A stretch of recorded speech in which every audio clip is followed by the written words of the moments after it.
Sir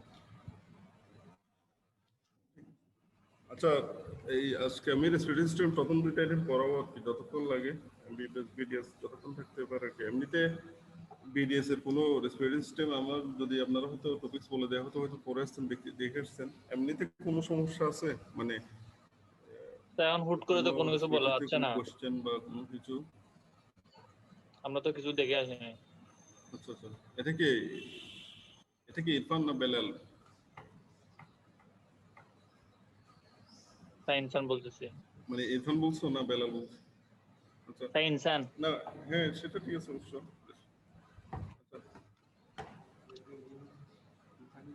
আচ্ছা ঠিক আছে, রেসপিরেটরি সিস্টেম না না এটা নিয়ে এটা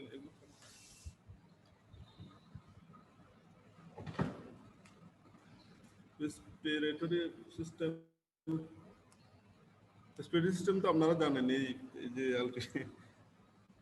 মানে রেসপিরেশনে যেটা মেইন কাজ আর কি, রেসপিরেশন মেইন ফাংশনটা হচ্ছে আলটিমেটলি রেসপিরেশন আর কি। রেসপিরেশন বলতে আপনার গ্যাস এক্সচেঞ্জ একটা ব্যাপার আছে, তারপর আলটিমেটলি সব এই যে বাতাস আমাদের নোজ দিয়ে বাতাস এন্ট্রি থেকে শুরু করে একদম টিস্যু লেভেল পর্যন্ত, টিস্যু লেভেল একদম একটা হাতের আঙ্গুল, পায়ের আঙ্গুল, মানে ফিঙ্গার টো পর্যন্ত অক্সিজেন যাওয়া পর্যন্ত পুরোটাই কিন্তু রেসপিরেশন, মানে মলিকুলার লেভেলে পড়াশোনা করতে গেলে আর কি, পড়াশোনা করলে আর কি, এমনিতে মানে ফর্মালি বা নর্মালি হচ্ছে রেসপিরেশন মানে তো আমরা গ্যাস নিয়ে ছাড়ি, এটাই। আপার রেসপিরেটরি ট্র্যাক্ট কতটুকু? আপার রেসপিরেটরি ট্র্যাক্ট কতটুকু? Nose to vocal cord. Nose to vocal cord, upper respiratory tract, ঠিক আছে। নোজ টু ল্যারিংস, তারপর আর লোয়ার, এরপর থেকে লোয়ার কতটুকু? The trachea থেকে alveoli of the lungs. আচ্ছা, আপার respiratory tract.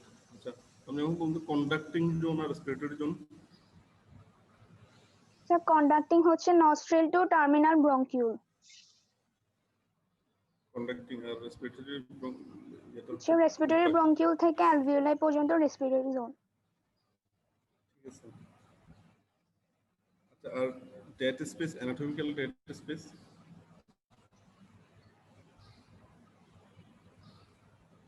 Anatomical dead space sir conducting জোনটাই। কন্ডাক্টিং জোনটাই। আর alveolar dead space?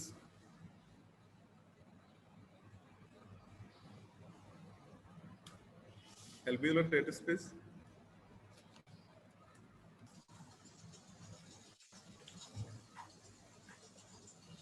Alveolar dead space normally alveolar dead space থাকে না sir. Normally alveolar dead space কত নরমালি?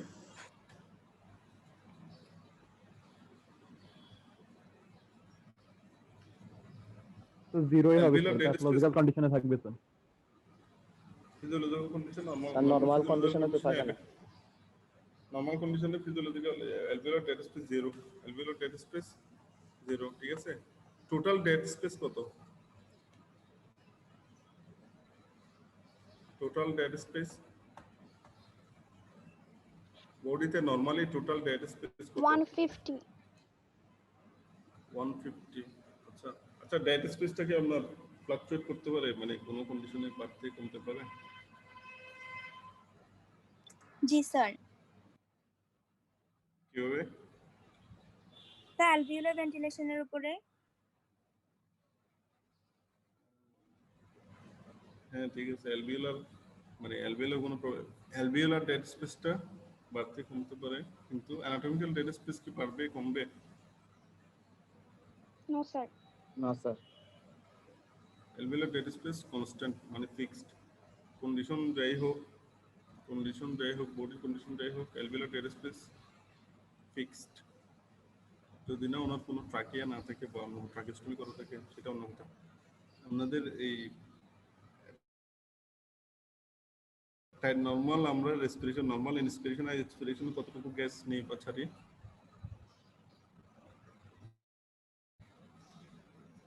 মানে এয়ার আর কি কতটুকু এয়ার চাই 500 ml টাইডাল ভলিউম কি 500 ml টাইডাল ভলিউমটা ঠিক আছে টাইডাল মানে টাইডাল ভলিউমটা আর কি আমাদের নর্মাল কন্ডিশনে নর্মাল ফিজিওলজিক্যাল কন্ডিশনে এবং রেস্টিং স্টেজে একটা মানুষ মানে 500 ml এয়ার এন্ট্রি করে আর 500 ml এক্সপায়ার করে বা বের করে বডি থেকে এখানে 500 এর মধ্যে অ্যানাটমিক্যাল রেড স্পেস কতটুকু 150 স্যার 150 150 আর বাকিটা হচ্ছে টাইডাল ভলিউম না পুরোটাই তো টাইডাল ভলিউম 500 তার এর বাকিটা মধ্যে হচ্ছে গ্যাস এক্সচেঞ্জ গ্যাস এক্সচেঞ্জ মানে তার মানে ওই রেসপিরেটরি জোনে যাবে গ্যাস এক্সচেঞ্জের জন্য ঠিক আছে ইয়েস আচ্ছা স্যার 500 থেকে যদি 150 আমি অ্যানাটমিক্যাল ডেটা স্পেসে বাদ দিই যেহেতু আপনারা বলছেন anatomical data space constant 150 ml condition মানে যাই হোক এই 150 ml ফিক্সড থাকবে টাইডাল ভলিউম সেটা 500 হোক 1000 হোক বা 200 হোক আচ্ছা এই রেসপিরেটরির জন্য যে 350 ml যাবে সেটা কি দুইটা লাংস পেলে না একটা লাংসে 350 করে দুইটা লাংস মিলে তাহলে একটা লাংসে কত যাবে একটা লাংসে কত হয়ে যাবে 175 একটা লাংসে 175 করে যাবে 350 হাফ আর কি ঠিক আছে 350 এর হাফ দুইটা 350 যেটা সেটা হচ্ছে আপনার মানে টোটাল ঠিক আছে এই 350 ml 350 ml এর হাফ যাবে রাইটে হাফ যাবে লেফটে আচ্ছা একটা মানুষের ধরেন যে আপনার এই একটা লাংস নাই একটা ফুসফুস নেই সেক্ষেত্রে একটা মানুষের অ্যানাটমিক্যাল ডেড স্পেস কত হবে আর এই রেসপিরেটরির জন্য কতটুকু এয়ার যাবে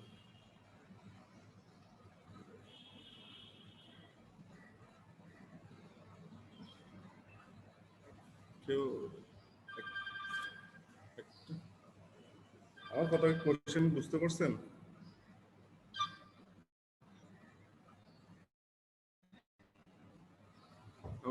কথা শোনা যাচ্ছে আমার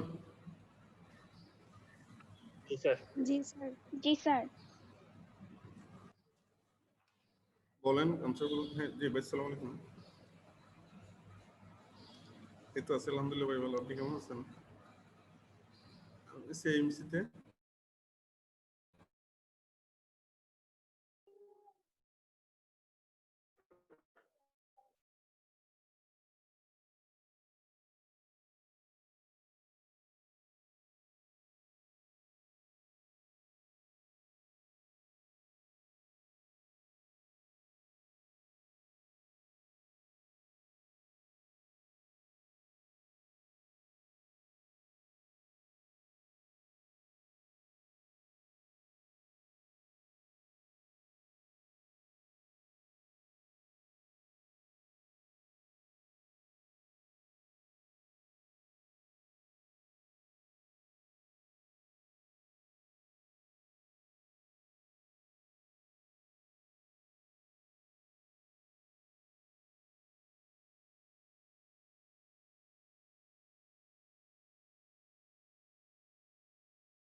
আচ্ছা আমি যেটা বলছিলাম সেটা হচ্ছে আমার এই একটা মানুষের একটা ফুসফুস নাই একটা লাংস নাই ঠিক আছে একটা ফুসফুস নাই ওনার একটা লাং হয়তো মানে কেটে ফেলতে হয়েছে বা বডি থেকে এক্সেস করতে হয়েছে ওই ক্ষেত্রে একটা মানুষের অ্যানাটমিক্যাল ডেড স্পেস কত হবে আর এখানে রেসপিরেটরি জোনে কতটুকু গ্যাস যাবে বা গ্যাস এক্সচেঞ্জের জন্য কতটুকু বাতাস যাবে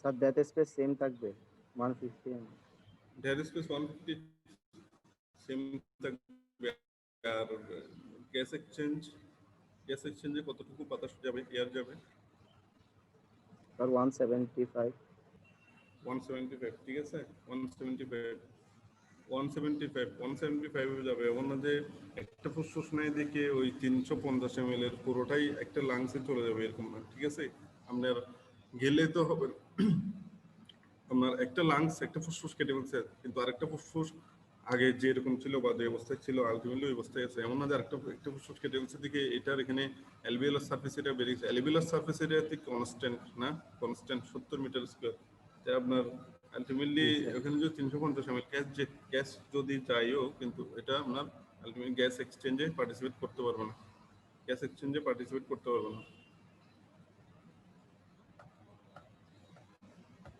আপনারা সব করেন এখানে আসলে পরীক্ষার একটু দেখলেই তো হবে তাও তো আপনারা এই বেসিক এগুলো করেন ওই কিছু তো ওই ক্লোরাইড শিফট এগুলো তারপর রেসপিরেটরি সেন্টার এগুলো পড়লে হবে আমাদের তাহলে রেসপিরেটরি ট্র্যাক্ট অ্যানাটমিক্যালি দুইটা একটা হচ্ছে upper respiratory tract nose to larynx আর লোয়ার রেসপিরেটরি ট্র্যাক্ট হচ্ছে আপনার ট্রাকিয়া টু অ্যালভিওলাই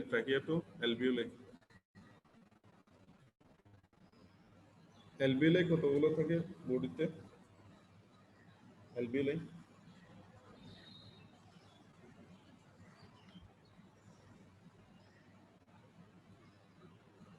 অ্যালভিওলাই কতগুলো থাকে দুইটা লাংস মিলে স্যার 300 মিলিয়ন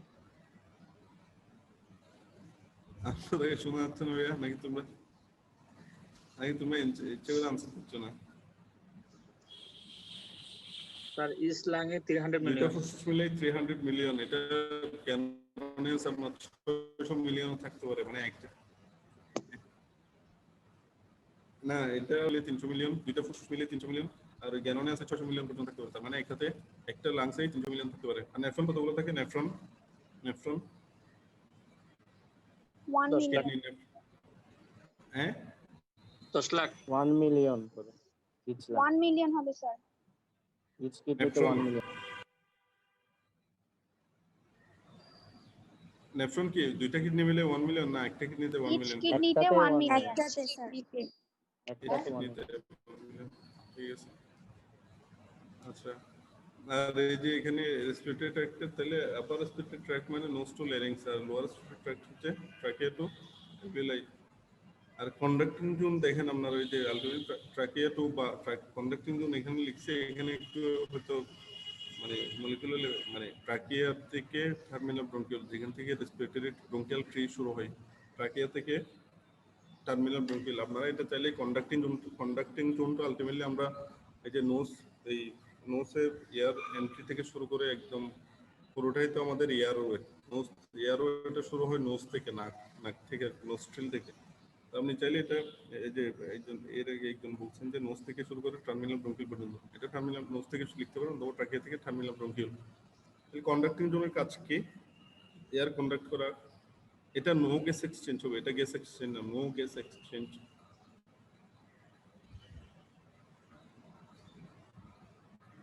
এটা নো গ্যাস এক্সচেঞ্জ হবে আচ্ছা আর এটা মেন কাজ কি আপনার কন্ডাক্টিং জোনের মেন কাজ কি হিউমিডিফাই এয়ার কে হিউমিডিফাই হিউমিডিফাই মানে কি হিউমিডিফিকেশন আর্দ্র হ্যাঁ স্যার আর্দ্রতাটা মেইনটেইন করে এক হচ্ছে আর্দ্রতা মানে ময়েশ্চার অ্যাড করবে আপনারা ওই যে গাইডলাইনে একটা চার্ট আছে যে alveolar air environmental air expired air alveolar air inspired এগুলো একটা কম্পোজিশন আছে আপনারা দেখবেন যত যেটা এনভায়রনমেন্টাল মানে বাইরে যেটা এয়ার এখানে ওয়াটার বলতে গেলে নাই কিন্তু আপনার গ্রাজুয়ালি যখন এটা ভিতরে যাচ্ছে অ্যালভিওলার পর্যন্ত যেতে দেখা যাবে এখানে H2 পানির পরিমাণ অনেক বেড়ে গেছে এটা আজকে আছে তো হিউমিডিফিকেশন হচ্ছে আপনার এই আর্দ্র করবে ময়েশ্চার আর্দ্র মানে ময়েশ্চার মানে পানি অ্যাড করবে এক নাম্বার হচ্ছে এয়ারটাকে একটু ওয়ার্ম মানে একটু বডির সাথে অ্যাডজাস্টমেন্টের জন্য আমাদের তো এনভায়রনমেন্টাল টেম্পারেচার তুলনায় মানে কম্পারেটিভলি আমাদের বডির ইন্টারনাল টেম্পারেচার বেশি এই যে বিশেষ করে ব্লাডের আপনার এই যে গরু জবাই করলে এখানে দেখবেন মানে অনেক সময় ব্লাড থেকে বা ভিতরের অর্গানগুলো থেকে ধোঁয়া বেরোচ্ছে এটা জাস্ট কিছু না, আপনি গরমকালেও ইভেন গরমকালেও ওই যে এখন গরমের মধ্যে করে তাও ধোয়া বের হচ্ছে, কারণ এনভায়রনমেন্টাল টেম্পারেচার তুলনায় ওই বডি ইন্টারনাল টেম্পারেচার একটু বেশি। তো ওইটার সাথে অ্যাডজাস্টমেন্টের জন্য হিউমিডিফিকেশন বা হিউমিডিফাই করে আর ওয়ার্ম করে আর ফিল্টার করে। ফিল্টার মানে কি, ছেঁকে নেওয়া। সেখানে মানে আমরা এই যে একটা লেভেল পর্যন্ত মানে ডাস্ট পার্টিকেল রিমুভে হেল্প করে। যেমন ধরুন আমাদের নোজে, নাকে বা নস্ট্রিলে যে হেয়ার ফলিকল গুলো থাকে, এগুলো মানে ডাস্ট পার্টিকেল রিমুভ করে বা ধরে রাখে। আর যেগুলো একটু বেশি ছোট সাইজের ডাস্ট পার্টিকেল, এগুলা ধরেন নস্ট্রিলের হেয়ার ফলিকল গুলো স্কিপ করে আরো ভিতরে যায়, ওখান থেকে হচ্ছে আমার এই যে সিলিয়া, রেসপিরেটরি ট্র্যাক্টে যে সিলিয়েটেড কলাম, সবগুলো সিলিয়া থাকে। সিলিয়াকে বলা হয় কি বলে, সিলিয়াকে বলে স্ক্যাভেঞ্জার মানে কি জাদুঘর মতো। সুইপ করা। সুইপ করে কন্টিনিউয়াস সিলিয়া মুভ হবে, এটা কন্টিনিউয়াস সিলিয়া মুভ হবে। আপনার সিলিয়া আপনার রেসপিরেটরি ট্র্যাক্টে ওদের এপিথেলিয়ামের ওখানের সাথে আপনার ফিক্স থাকবে, কিন্তু এটা জাস্ট আপনার মুভ করে ডানে বা মুভ করবে। এইভাবেই ওরা জিনিসগুলো মানে ডাস্ট পার্টিকেল গুলো আমাদের যেমন ধরুন এই যে কাফিং, স্নিজিং, এগুলো সবগুলো কিন্তু ultimately reflex for the protection of the respiratory tract. Sneezing হয়, মানুষের স্নিজিং হয়, এটার এই যে হাঁচি দেয়, এটা তো আপনারা অনেকে মানে হয়তো আরবি ব্যাখ্যা স্নিজিং এর পর আলহামদুলিল্লাহ বলতে, বা যাই হোক, তো মানে এগুলো হচ্ছে মানে প্রোটেক্টিভ মেকানিজম, বডির প্রোটেক্টিভ মেকানিজম। যেমন ধরুন আপনার এই গ্রেটার দেন 10 মাইক্রোমিটারের বেশি বড় সাইজের ডাস্ট পার্টিকেল হলে সেটা আপনার নোসের যে হেয়ার ফলিকল নাকের মধ্যে যে মানে হেয়ার ফলিকলগুলো থেকে এগুলো ক্যাচ করে। এরপর যদি হেয়ার ফলিকল ক্যাচ করে আপনার 10 মাইক্রোমিটারের বেশি বড় সাইজের পার্টিকেল হলে, আর 2 থেকে 10 মাইক্রোমিটার হলে এটা রিমুভ করে আপনার সিলিয়া রিমুভ করতে পারে যদি সবকিছু ইনটেক্ট থাকে, সিলিয়া ইনটেক্ট, রেসপিরেটরি ট্র্যাক্ট ভালো। আর যদি লেস দেন 2 মাইক্রোমিটার হয় তাহলে এটা আপনার আলটিমেটলি ওই যে মলিকুলার লেভেলে যে ম্যাক্রোফেজ বডির যে ম্যাক্রোফেজ এনগ্রাফট করে বা রেস্ট্রি করে যা করে, মানে ডিফেন্স মেকানিজম দিতে হয় আর কি তখন। আর রেসপিরেটরির জন্য একটাই কাজ, সেটা হচ্ছে গ্যাস এক্সচেঞ্জ করা। রেসপিরেটরির জন্য একটাই কাজ, সেটা হচ্ছে গ্যাস এক্সচেঞ্জ করা।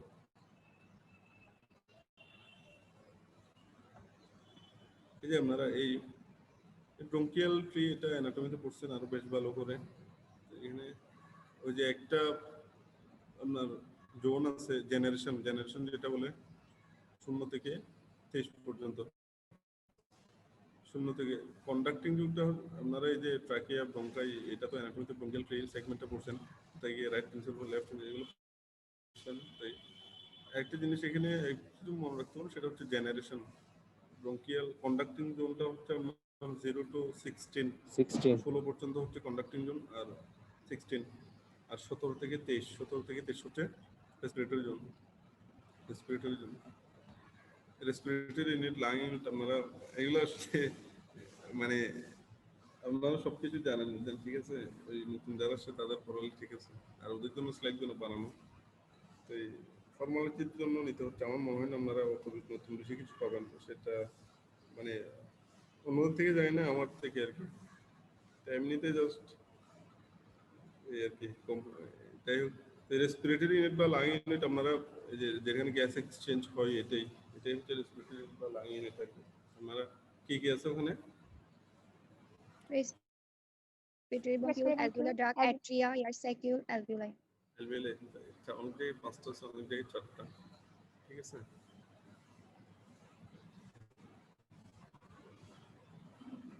আচ্ছা, অ্যালভিওলাই আমরা যে গ্যাস, এই যে এখানে রেসপিরেটরি ব্রঙ্কিউল আছে, এখানে কি গ্যাস এক্সচেঞ্জ হয়?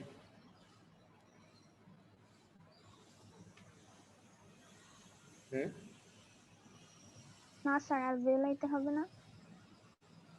আপনি বললেন যে এটা রেসপিরেটরি মানে গ্যাস রেসপিরেটরি জোন, এটা পুরোটাই হয় অ্যালভিওলাই, পুরোটাই হবে, ঠিক আছে। পুরোটা এরিয়াতেই হবে, অ্যালভিওলাইসে মানে ম্যাক্সিমামটা হয় আপনার অ্যালভিওলাসে আর কি।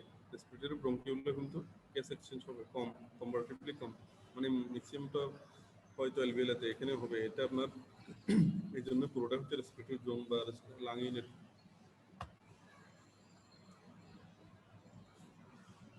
এলভিওলাই এই যে এগুলা করছেন যেটা লাংসে মিলে আমরা 300 মিলিয়ন, এটা হচ্ছে প্যাটার্নের কথা। আর যদি বলে যে বেশি থাকতে পারে কিনা বা বেশি কত থাকতে পারে, 600 মিলিয়ন পর্যন্ত বলবেন, 300 থেকে 600 মিলিয়ন যদি বলে, বোঝা গেছে কেন? সবগুলা সিস্টেমের সবগুলা আপনারা এতদিন মানে বেসিক যেগুলো সিস্টেম সবগুলোর একটা একটা স্ট্রাকচারাল এন্ড ফাংশনাল ইউনিট, কার্যকরী একক।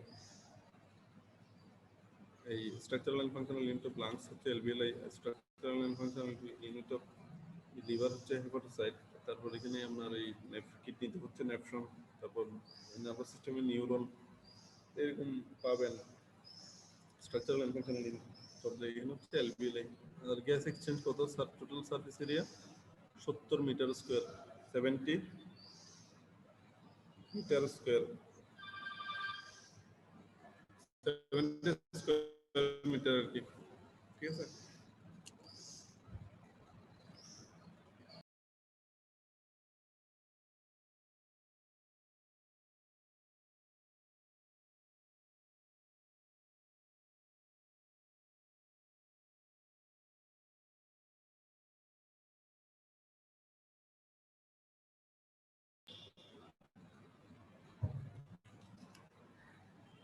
সেভেন্টি স্কোয়ার মিটার কি, মিটার স্কোয়ার আমি বলতেছি কারণ 70 স্কোয়ার মিটার। আপনারা একটা জিনিস আপনারা পারেন, সবকিছু পারেন, তারপরেও একটা জিনিস আসলে পরীক্ষায় নার্ভাসনেস কাজ করে। আর হয়তো স্বাভাবিক সবার হয়তো অনেক সময় এট এ টাইম সবকিছু ব্রেক নাও করতে পারে, অনেকে একটু বেশি সবকিছু পারার পরও অনেক বেশি নার্ভাস থাকে, মানে হিট অফ দ্য মুভমেন্ট অনেক বেশি। যাই হোক, আপনারা ইউনিটগুলো একটু মনে রাখার চেষ্টা করবেন, ইউনিটগুলো কোনটা কোথায় কি, কোনটা গ্রাম, কোনটা মিলিগ্রাম, মিলিগ্রামটা কি। আপনারা সবাই দেখা যায় ফার্স্ট ইয়ারে যেটা ওরা প্রথম, এখন হয়তো একটু মানে ভালো, কিন্তু ওই আপনার যেমন একটা হিমোগ্লোবিন লেভেল বলছে 11, মানে 11, 12, 11, 12, 13, এরপর গ্রাম।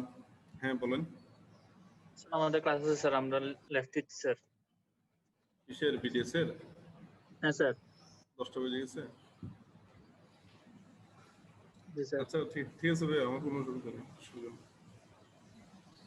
আসসালামু আলাইকুম। ইউনিটগুলো একটু মনে রাখার ট্রাই করবেন। ইউনিট যেগুলো বিশেষ করে একটু অ্যাটিপিক্যাল আছে আপনার, এই যে ম্যাক্সিমাম ইউনিট তো আপনার মিলিগ্রাম পার ডিএল, গ্রাম পার ডিএল যেগুলো আছে, হিমোগ্লোবিন আছে। গ্রাম পার ডিএল কি কি আছে? গ্রাম পার ডেসিলিটার ইউনিট। হ্যাঁ, ব্লাড গ্লুকোজ, হ্যাঁ, গ্রাম পার ডেসিলিটার কি কি আছে? হিমোগ্লোবিন, এটা হচ্ছে হিমোগ্লোবিন। হিমোগ্লোবিন 12 বা 13, 15 গ্রাম পার ডিএল। তারপর আরেকটা ইম্পর্টেন্ট জিনিস আছে ব্লাডে। ব্লাড গ্লুকোজ, না, গ্লুকোজ তো মিলিগ্রাম। গ্লুকোজের দুইটা ইউনিট, একটা প্লাজমা হচ্ছে protein, plasma protein. Plasma protein আপনার অ্যালবুমিন, গ্লোবিন বা টোটাল প্লাজমা প্রোটিন এই যে 6.8 to 7 by 8 gram per decilitre. Gram per decilitre, এটা মাথায় রাখবেন। অ্যালবুমিন 4.8 গ্রাম পার ডেসিলিটার, অ্যালবুমিন হিমোগ্লোবিন, ঠিক আছে? আর গ্লুকোজ যেটা বললেন সেটা হচ্ছে গ্লুকোজ, একটা হচ্ছে মিলিগ্রাম পার ডেসিলিটার, আর একটা ইউনিট আছে সেটা হচ্ছে millimole per litre. Millimole per লিটারটা হচ্ছে ছোট ইউনিট। মিলিমোল পার লিটারকে, মিলিমোল পার লিটার যে মানে যে ভ্যালুটা আছে ওটাকে 18 দিয়ে গুণ করলে, 18 দিয়ে মাল্টিপ্লাই করলে আপনার মিলিগ্রাম পার ডিএলটা আসে। আর কি কি আছে গ্রাম, আর গ্রামে আর কি কি আছে? আর কিছু আছে? আরেকটা আছে মনে পড়তেছে না এখন। কি আছে একটা?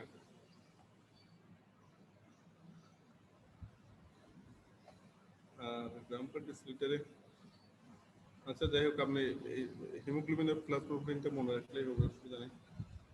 মানে ইউনিটগুলো আমার কথা, মানে এটা বললাম, ইউনিটগুলো একটু মনে রাখবেন আপনারা। অনেকে আছে যে ঠিক আছে এটা পারলাম আমি, এটা 10, এটার ভ্যালু 10, কিন্তু এরপরে গ্রাম পার মানে গ্রাম না মিলিগ্রাম না মিলিমোল, এগুলো অনেকে কমপ্লিট করেন আর কি। একটা কিছু বলার, নর্মাল ভ্যালু বলার সময় অবশ্যই আপনার ইউনিট সহ বলে ফেলবেন। একটা ব্লাড প্রেশার যদি বলে, মানুষের নর্মাল ব্লাড প্রেশার কত? 120/80 মিলিমিটার মার্কারি।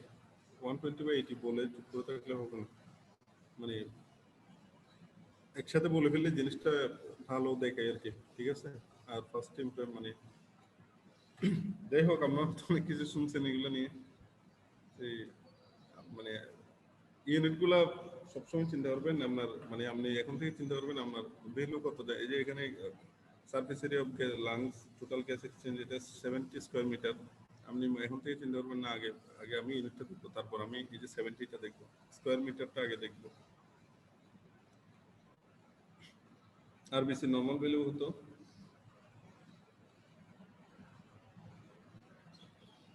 আরবিসি মেইলে 4.9 to 5.5 million per cubic millimeter of blood. হ্যাঁ ঠিক আছে, এরকম বলতে হবে, ঠিক আছে।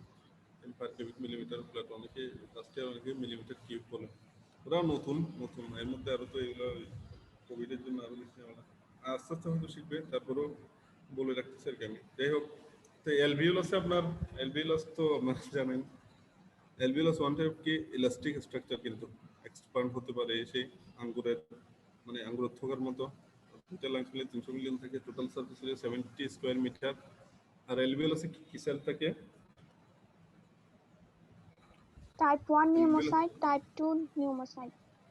টাইপ 1 নিউমোসাইট, টাইপ 2 আর কিছু থাকে না? এখানে স্লাইডে লেখা আছে তো। স্যার মাস্ট সেল থাকবে। মাস্ট সেল থাকবে, অ্যালভিওলার, Macrophage থাকবে স্যার, alveolar হ্যাঁ macrophage. অ্যালভিওলার ম্যাক্রোফেজ থাকবে। এরপর এই যে এপিইউডি সেল থাকবে আপনার, এটা এপিইউডি এটা না বললেও এই যে mast cell, plasma sell, lymphocyte এগুলো বলবেন। আচ্ছা, এখানে মেইনলি আমাদের এখানে পড়ানো হয় কোনটা? টাইপ 1 আর টাইপ 2 নিউমোসাইট। টাইপ 1 আর টাইপ 2 নিউমোসাইট নিয়ে কেউ একজন বলেন তো। স্যার টাইপ 1 নিউমোসাইটের ফাংশন হচ্ছে গ্যাস এক্সচেঞ্জ করা, আর টাইপ 2 নিউমোসাইটের ফাংশন হচ্ছে সারফেক্ট্যান্ট প্রোডিউস করা। সারফেক্ট্যান্ট প্রোডিউস করা, আচ্ছা আচ্ছা। আপনার টাইপ 1 নিউমোসাইট কোনটা বেশি থাকে? Type Sir, 1 type pneumocyte 1. 95%। Type 1 বেশি থাকে? জি sir. Ji Yes, sir. sir.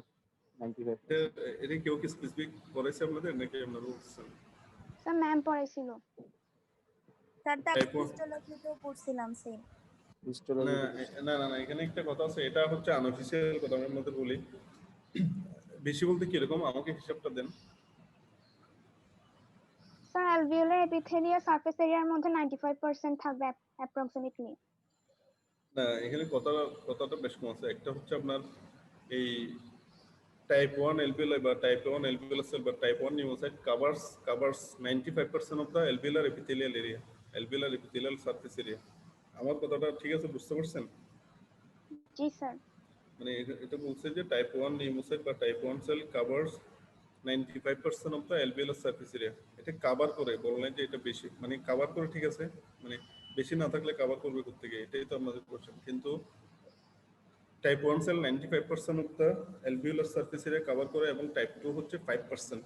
কিন্তু কিন্তু টাইপ 2 সেলটা থাকার সময়, মানে নরমালি কিন্তু টাইপ 2 সেল বেশি থাকে, টাইপ 2 সেলের পরিমাণ বেশি। আপনি এটা বলতে পারেন কভার করে টাইপ, মানে টাইপ 1 নিউমোসাইট বেশি কভার করে অ্যালভিওলাসকে, 95% area of the alveolar surface area cover করে, কিন্তু পরিমাণে বেশি থাকে হচ্ছে টাইপ 2 নিউমোসাইট। সেটা 60-40, টাইপ 2 হয়তো 60% থাকে আর টাইপ 1 40%। কিন্তু আমার surface cover, alveolar surface covering এর সময় টাইপ 1 কভার করে 95%, টাইপ 2 কভার করে 45%, শুধু 5%। কিন্তু থাকার সময়, মানে সংখ্যার হিসেবে টাইপ 2 নিউমোসাইট বেশি থাকে। বুঝতে পারছেন? এটা তো আনঅফিসিয়াল কথা, আমাদের এগুলো ঝামেলা করার দরকার নেই।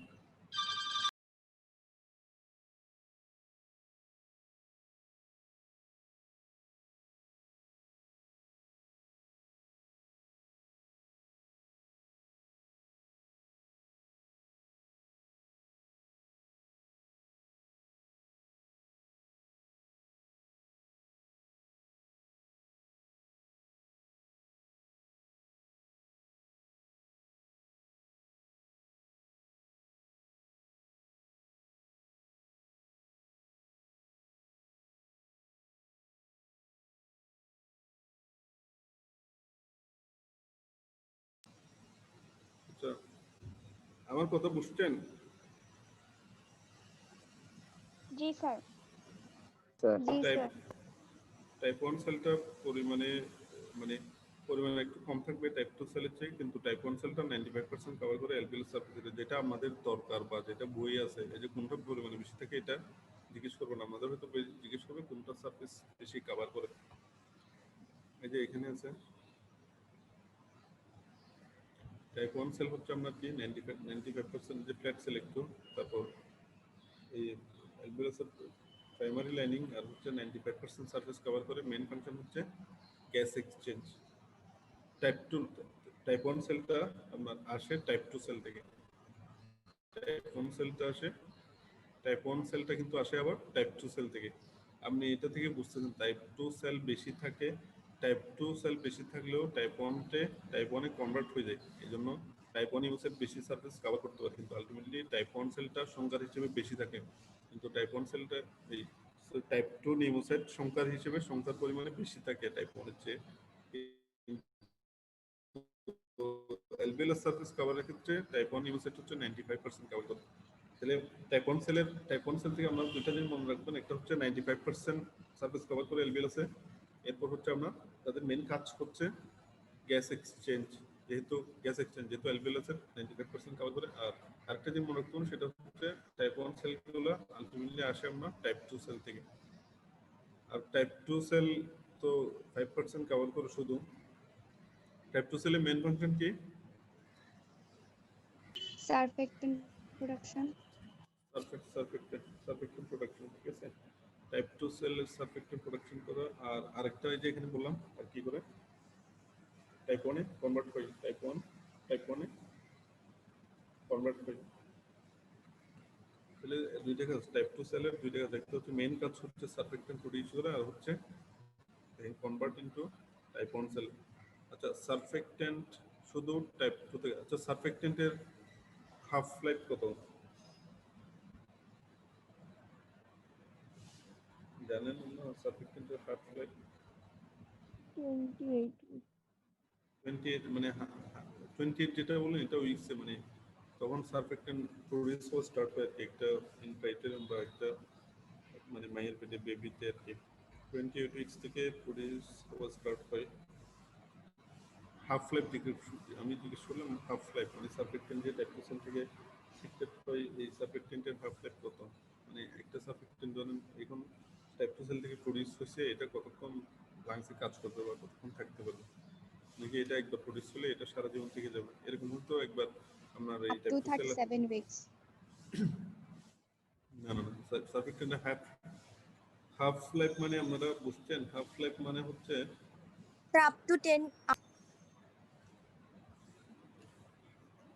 না, হাফ লাইফটা হচ্ছে আমি বলি একটু, হাফ লাইফ হচ্ছে আপনার এই হাফ লাইফ জিনিসটা আসে মানে মেডিসিনের ক্ষেত্রে, ড্রাগের ক্ষেত্রে। আপনার একটা ড্রাগ দেওয়ার পর একটা ওষুধ দেওয়ার পর বা আমরা খাওয়ার পর ওই ওষুধটা 50%-এ মানে ওই ওষুধটার 50% ধরেন শেষ হওয়ার জন্য কতটুকু সময় লাগে। কিছু ওষুধ আছে যেমন ধরুন আপনারা ডেইলি 3 বার খান 4 বার খান, তার মানে ওই ওষুধগুলোর হাফ লাইফ বেশি না কম? Sir, কম। হাফ লাইফ কম দেখে এটার অ্যাকশন বা এই তাড়াতাড়ি শেষ হয়ে যাচ্ছে, এই জন্য আমার এটা ফ্রিকুয়েন্ট মানে বারবার নিক্ষিত হতে। আর কিছু ওষুধ আছে আপনারা দিনে একটা খেলে হয়, তার মানে ওষুধগুলো হাফ লাইফ বেশি। এখানে সারফেক্টেন্টের হাফ লাইফ হচ্ছে 14 আওয়ার্স। সারফেক্টেন্টের হাফ লাইফ হচ্ছে 14 থেকে 16 ঘন্টা।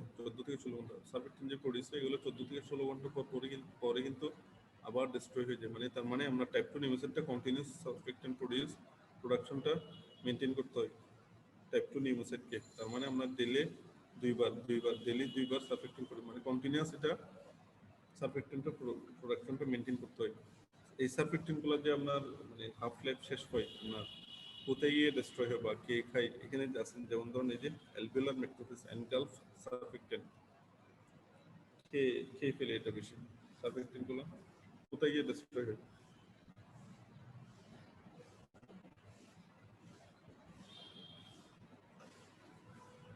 সারফেক্টেন্ট কোথায় গিয়ে ডিস্ট্রয় হয়?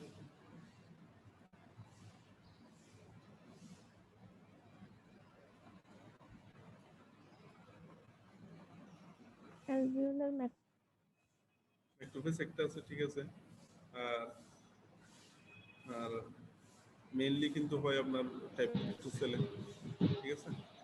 টাইপ 2 সেলে সারফেক্টেন্ট মেইনলি যে টাইপ 2 সেল সারফেক্টেন্ট প্রডিউস করে, আবার টাইপ 2 সেলটা সারফেক্টেন্ট এনগালফ করে, ঠিক আছে।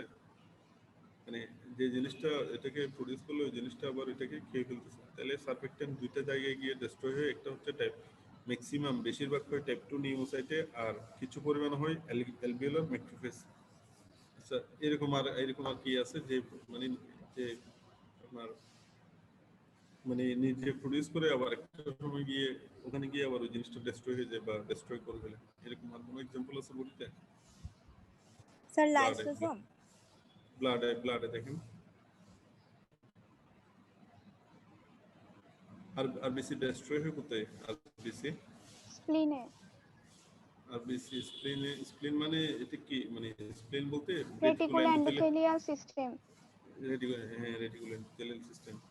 এই আপনার ব্লাডে আরবিসি প্রোডাকশনে কিন্তু আপনার ইন্ট্রাইটার্নাল লাইফে আরবিসি প্রোডাকশনে কয়টা স্টেজ?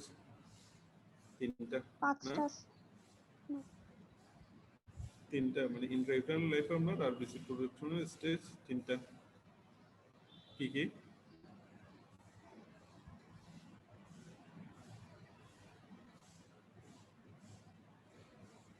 আচ্ছা, ওই যে মেসোপ্লাস্টিক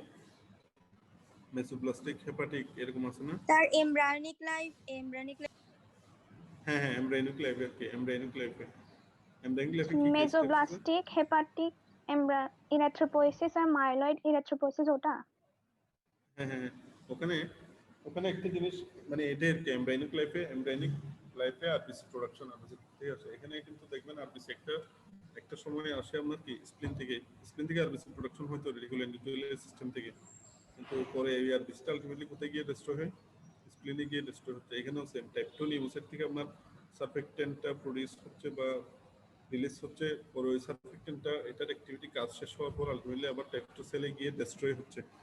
সারফেক্টেন্টের বেশিরভাগ সারফেক্টেন্ট বডিতে প্রোডাকশন করে শুধুমাত্র টাইপ 2 নিউমোসাইট, আর সেই একই সারফেক্টেন্ট কাজ শেষ হওয়ার পর টাইপ 2 নিউমোসাইটে গিয়ে ডিস্ট্রয় হয়, আর অল্প কিছু পরিমাণ ম্যাক্রোফেজ এনগালফ করে।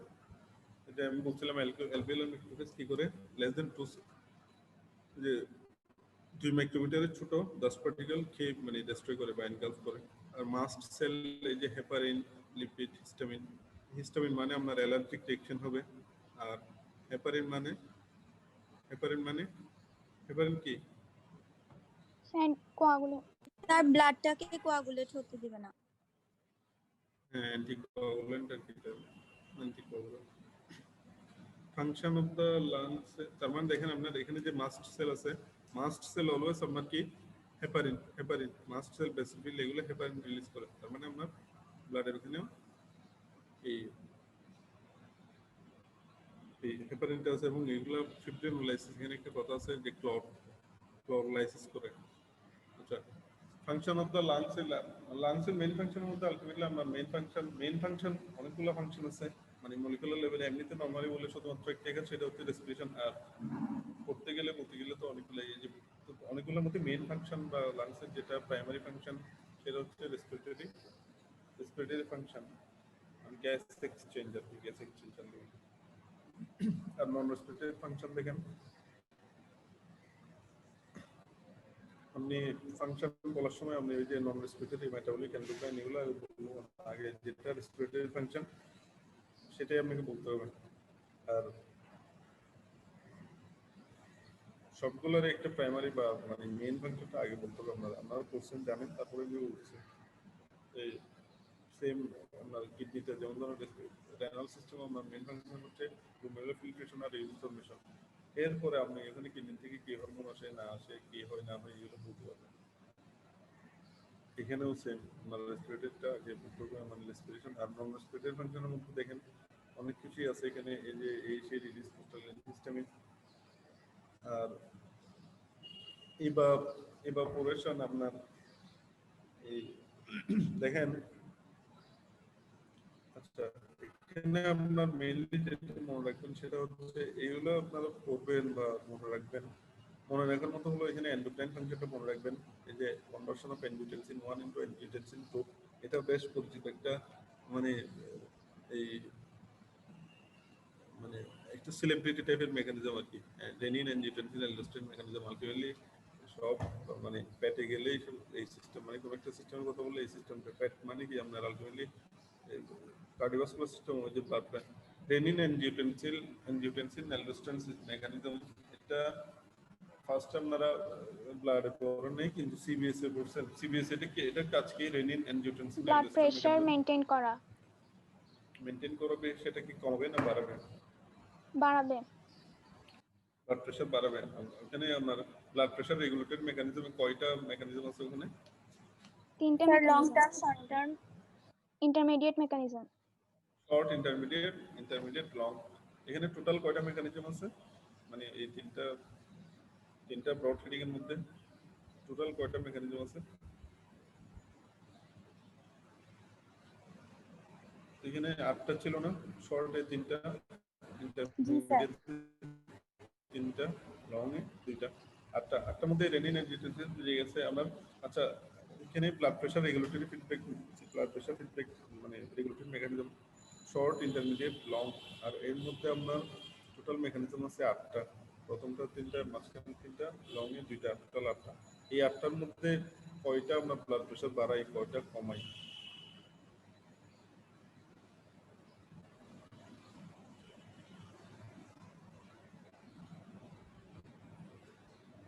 আটটার মধ্যে আপনার শুধুমাত্র 2টা মেকানিজম আপনার ব্লাড প্রেশার কমায়। শুধুমাত্র 2টা মেকানিজম আপনার ব্লাড প্রেশার কমায়। কি কি ব্লাড প্রেশার কমায়? এরকম কি আছে? আপনারা মনে করার চেষ্টা করেন, আপনারা পারবেন। স্যার ব্যারো রিসেপ্টরটা, ব্যারো রিসেপ্টর, ব্যারো রিসেপ্টর একটা হচ্ছে ব্যারো রিসেপ্টর। ব্যারো রিসেপ্টর, আমার নাম কি? সামিহা হোসেন। আচ্ছা, ব্যারো রিসেপ্টর ফার্স্ট একটা, এই 8টা মেকানিজমের মধ্যে ব্লাড প্রেশার কমাই 2টা, আমি বলে দিচ্ছি 2টা মেকানিজমের মধ্যে ব্লাড প্রেশার কমাই, আর বাকি 6টা ব্লাড প্রেশার বাড়াই। 2টার মধ্যে আপনি একটা মানে যে 2টা ব্লাড প্রেশার কমাই এর মধ্যে একটা বললেন আপনি ব্যারো রিসেপ্টর, আর কি আরেকটা কি? Sir capillary CNS, fluid ischemic shift, response. CNS ischemic response, CNS ischemic response mechanism যেটা, ঠিক আছে? এটা মনে রাখবেন। এটা মানে হুট করে জিজ্ঞেস করলে বা আপনারা তো এখানে পড়বেন, ঠিক আছে? মেকানিজম কোনো সময়, ঠিক আছে, ব্লাড প্রেশার বাড়ছে ওইটা, তো এগুলো আমি মনে করি বডির জন্য ভালো হচ্ছে আলটিমেটলি। এই দুইটাই ম্যাক্সিমাম মানুষের তো আলটিমেটলি এখন মানে হাইপারটেনশন বা ব্লাড প্রেশার বেশি সমস্যা। তো যে মেকানিজমগুলো ব্লাড প্রেশার কমায়, মানে এদের প্রতি আমার মানে ভালো লাগে, মানে একটা সফট কর্নার আছে আর কি জিনিসগুলো। কারণ আপনি আলটিমেটলি সব ম্যাক্সিমাম মানুষের হাই মানে লো প্রেশার বা হাইপোটেনশন খুব কম মানুষের হয়। মেয়েদের একটু থাকে, কিন্তু হাইপোটেনশন থাকলে কোনো মানুষ সমস্যা হয় না, কিন্তু হাইপারটেনশন থাকলে আলটিমেটলি, হাইপোটেনশন থাকলে হয়তো আপনার একটু দুর্বল লাগবে, প্রেশার কমে গেলে বা একটু, কিন্তু আলটিমেটলি এমন না যে হাইপোটেনশনে কোনো মানুষ মারা গেছে যদি না সেটা ওনার কোনো আদার কোমরবিডিটি থাকে, কিডনি এই সেই, কিডনি ফেলিওর এই সেই। কিন্তু এই নর্মালি একটা মানুষের হাইপারটেনশন, একটা মানুষের বাংলাদেশের ম্যাক্সিমাম মানুষের আপনার মানে আনরিকগনাইজড হাইপারটেনশন আছে। অনেক মানুষ জানেও না যে ওনার হাইপারটেনশন, এবং একটা লেভেল ক্রস না করা পর্যন্ত এটা কোনো সাইন সিমটম দেখাবেন। ব্লাড প্রেশার নর্মাল লেভেল হচ্ছে 120/80, সিস্টোলিকটা সর্বোচ্চ কত হতে পারে? 140। হাইপার মানে সিস্টোলিকটা আপনার 100 থেকে 140 রেঞ্জ, মানে তার মানে সিস্টোলিকের মানে সর্বোচ্চ রেঞ্জ হচ্ছে 140। আর 140 থেকে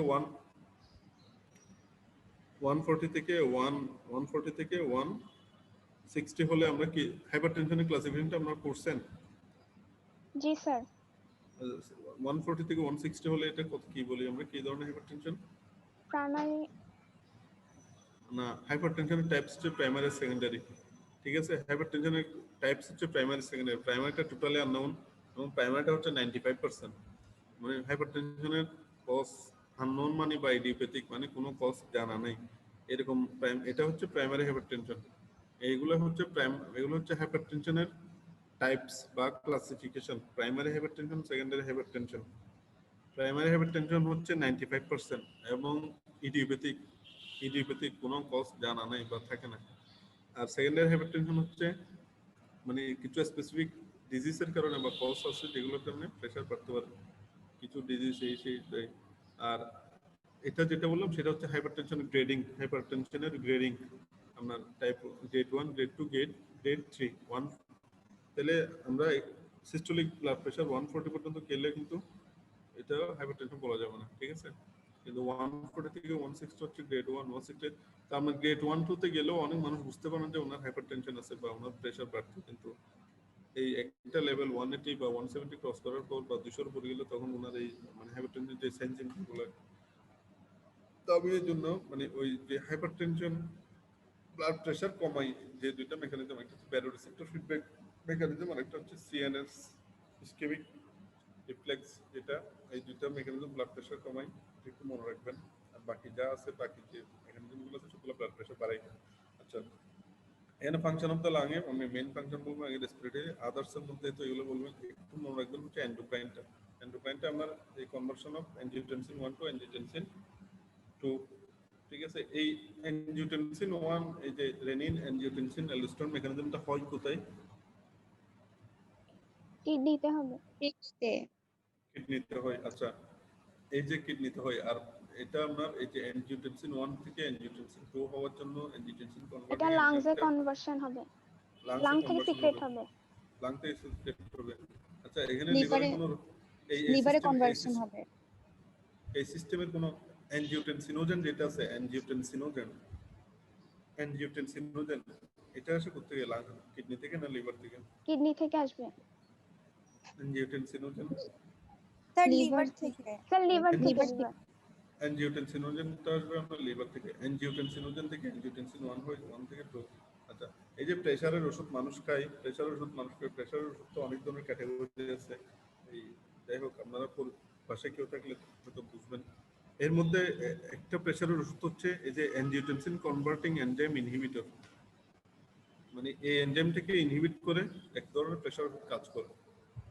এবং এই গ্রুপের কিছু ওষুধ আছে রেমিপ্রিল, ক্যাপটোপ্রিল, যাই হোক, মানে আমি প্রেসার ওষুধ এখানে এই রেনিন অ্যাঞ্জিওটেনসিন অ্যালডোস্টেরন মেকানিজমে দুই ধরনের প্রেসার ওষুধ কাজ করে, মানে এটার উপর বেস করে প্রেসারের ওষুধ, মানে দুই ধরনের প্রেসার ওষুধ বানানো হয়েছে। একটা হচ্ছে আপনার এই যে এসি অ্যাঞ্জিওটেনসিন কনভার্টিং এনজাইমটাকে ব্লক করা মানে আপনারা আলটিমেটলি সবগুলো বডিতে সব জায়গায় আপনার পরে মানে কোনো একটা ড্রাগ কাজ করতেছে, হয় কোনো চ্যানেল বা পাম্পকে ব্লক করতেছে, নইলে কোনো একটা এনজাইমকে ব্লক করতেছে, কোনো একটা এনজাইমকে ইনহিবিট করতেছে, এইরকম সবগুলো।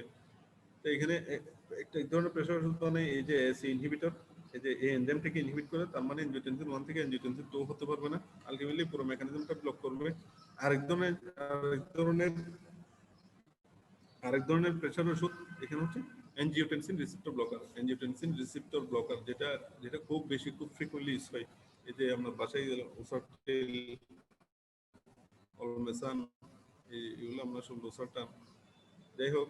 তো এই পুরো রেনিন অ্যাঞ্জিওটেনসিন সিস্টেম মেকানিজমে দুই ধরনের প্রেসার, মানে এই সিস্টেমটা খুব ইম্পর্টেন্ট, এটা একটু মনে রাখবেন। এই যে এটা আপনার লাংসে, অ্যাঞ্জিওটেনসিনটা আছে আপনার কিন্তু লিভার থেকে, আবার পুরো সিস্টেমটাই হয়তো হয় কিন্তু আপনার কিডনিতে। স্যার একটা কোশ্চেন ছিল। অ্যাসিড বেস ব্যালেন্স কিভাবে? স্যার বলেন। আপনি যে বলছেন সিএনএস ইসকেমিকটা ওখানে ব্লাড প্রেশার কমায়, কিন্তু স্যার ইসকেমিয়াতে তো আমাদের যখন ব্লাড প্রেশার কমে যায় তারপরেই তো এটা শুরু হয়, তো আলটিমেট রেজাল্টটা হচ্ছে ব্লাড প্রেশার বাড়াই হবে না? CNS ischemic response, CNS ischaemic জি স্যার, ওটা রিফ্লেক্স। একটু বলিয়েন। হ্যাঁ, আপনি সিএনএস ইসকেমিক রিফ্লেক্স রেসপন্সটা কি? তো ওটা হচ্ছে যখন ব্লাড প্রেশার আমাদের নর্মাল থেকে কমে যাবে, তখন তো যখন ব্রেইনের টিস্যুগুলোতে ব্লাড সাপ্লাই হবে না, তখনই তো এই রেসপন্সটা অ্যাক্টিভেট হওয়ার কথা। তাহলে স্যার রেজাল্টটাও ব্লাড প্রেশার বাড়াই দিয়ে না, তারপর আমি আলটিমেট রেজাল্টটা তো ব্লাড প্রেশার বাড়ায়। বলি আপনাকে, আমাদের যে ব্রেনে যে হিমোরেজ বা আপনার হিমোরেজ বা ইসকেমিক, মানে ইসকেমিয়া কেন হয় বা কেন হতে পারে আপনার? তা ব্লাড প্রেশার যদি ডিক্রিজড হয়ে যায় বা টিস্যুতে যদি ব্লাড আর নিউট্রিশন না যায়, নিউট্রিশন, এটা হচ্ছে, হ্যাঁ, একটা হচ্ছে ইসকেমিয়া আর একটা হচ্ছে আপনার এই হাইপোক্সিয়া। আচ্ছা, ইসকেমিয়া ব্লাড প্রেশার মানে ব্লাড যাচ্ছে না, কিন্তু ব্লাড কেন যাবে না, মানে ব্রেনে ব্লাড কেন যাবে না? ব্রেনে ব্লাড কেন যাবে না, মানে ইসকেমিক রেসপন্স কেন, কি কারণে হতে পারে? হ্যাঁ স্যার হ্যাঁ বলেন। হেমোরেজের কারণে বা কোনো হেমোরেজের কারণে হেডিং হেমোরেজ, হ্যাঁ হেড ইনজুরি হলে হতে পারে। আর দুই নাম্বার হচ্ছে এই মানে কোনো একটা আপনার স্ট্রোক হলে বা স্ট্রোক হলে হেমোরেজিক স্ট্রোক যেটা হয়, একটা হচ্ছে ইসকেমিক স্ট্রোক, একটা হেমোরেজিক স্ট্রোক, ঠিক আছে? এই হেমোরেজিক স্ট্রোক যেটা হয় সেটা হচ্ছে আপনার কি ম্যাক্সিমাম টাইমে হয় আপনার হাইপারটেনশন ডায়াবেটিক। হেমোরেজিক স্ট্রোকে আপনার হাইপারটেনশন ডায়াবেটিক, ঠিক আছে? মানে সেরেব্রাল ভেসোস্পাজম, যেটা আপনার নর্মালি এই মানুষের মাথা ব্যথা করে। মাথা ব্যথা মানে কি? মাথা ব্যথা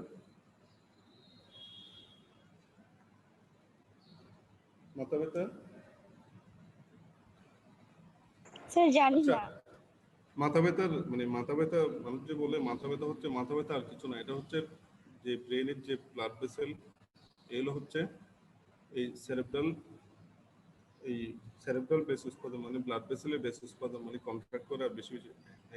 আচ্ছা, আমি এই CNS ischaemic displace blood pressure regulatory মেকানিজমের দুইটা, একটা হচ্ছে বেরো রিসেপ্টর আর একটা হচ্ছে আপনাদের আচ্ছা স্ট্রেস রিল্যাক্সেশন অফ ভাস্কুলার, এরকম কিছু আছে?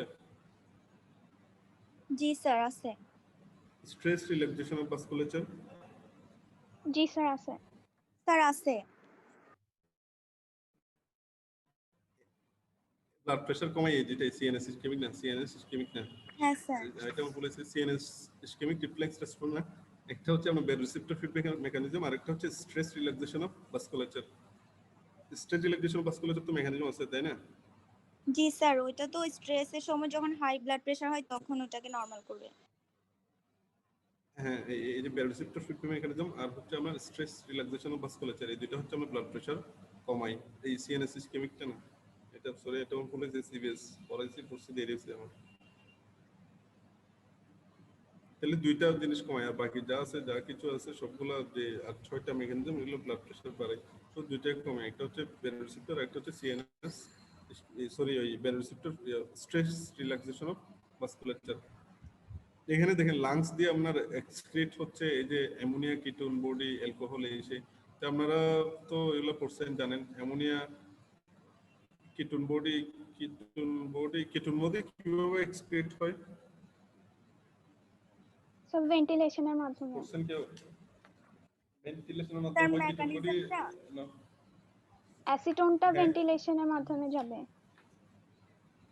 কিটোন বডি আমরা নরমালি আমরা যেমন ধরেন এই যে ডায়াবেটিস আছে, ডায়াবেটিক কিটোঅ্যাসিডোসিস একটা আপনারা হয়তো পড়ছেন, এই এন্ডোক্রাইন ডায়াবেটিক কিটোঅ্যাসিডোসিস পড়ছেন না? জি স্যার। ডায়াবেটিক কিটোঅ্যাসিডোসিস পড়ছেন, এগুলো কিন্তু মানে কিটোঅ্যাসিডোসিস যখন হয় বা অনেক বেশি হাই গ্লুকোজ, এটা হচ্ছে টাইপ 1 ডায়াবেটিস মেলিটাসের কমন কমপ্লিকেশন হচ্ছে ডায়াবেটিক কিটোঅ্যাসিডোসিস। তো একটা রোগী যখন ওয়ার্ডে যায় আপনার ওইটার মধ্যে কিন্তু আপনার এই যে কিটোন এই এই কিটোন বডি বা এই অ্যাসিডগুলার আর কি অ্যাসিডগুলার স্মেল পাওয়া যায়। অ্যাসিটোন ব্রেথ যেটা বলে। ওয়াটার বের তো আমরা জানি কিভাবে, আর অ্যাসিড বেস ব্যালেন্স কিভাবে, যে কার্বন অ্যাসিড বের করে আর লাগলে যেটা যখন যেভাবে লাগে আর কি। টেম্পারেচার তো জানেন, যেহেতু আমাদের মুখ থেকে বা আমাদের এয়ারওয়ে থেকে যে এয়ারটা বের হয় এটা একটু বেশি মানে গরম থাকে, তার মানে হিট লস করতেছে পরে।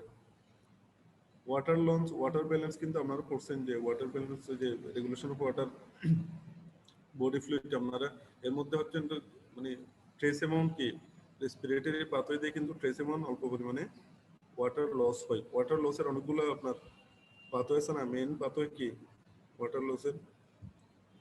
কিডনি দিয়ে। কিডনি দিয়ে মানে ইউরিন হয়ে আর কি, আর কিন্তু অল্প পরিমাণে আপনার লাং মানে রেসপিরেটরি পাথওয়ে বা ট্র্যাক দিয়ে বের হয়। আর প্রোটেক্টিভের মধ্যে যে হিমোগ্লোবিন, এখানে কিন্তু অনেকগুলো হিমোগ্লোবিন শুধু এ না, haemoglobin G, M, haemoglobin A থাকে, প্রোটেকশন যেগুলো দেয় আর কি। এই যে এই জিনিসটা আমাদের মনে রাখতে হবে, এটা তো পারেন আপনারা না? এখানে অনেকগুলো আছে এই চারটাতে, মেইনলি হচ্ছে সিনথেসিসটা ইউজড, মানে এটাই সিনথেসিস করে, এটাই পুরোটা ইউজ করে হচ্ছে সারফেক্টেন্ট। আর কিছু জিনিস হয় সিনথেসিস করে ডিরেক্টলি, নইলে অন্য জায়গা থেকে সেখানে স্টোর হয় এবং এটা পরে ব্লাডে যে প্রোস্টাগ্ল্যান্ডিন হিস্টামিন নন বডির অন্য জায়গায় বা মাস্ট সেল অনেক জায়গায় অন্য জায়গায় আছে, এখানেও আছে মাস্ট সেল থেকে হিস্টামিন রিলিজ বেসিক্যালি। আর এই যে অ্যাঞ্জিওটেনসিন 1 থেকে অ্যাঞ্জিওটেনসিন 2 কনভার্ট হয় লাংসে এসে, যেহেতু এনজাইমটা এখানে থাকে।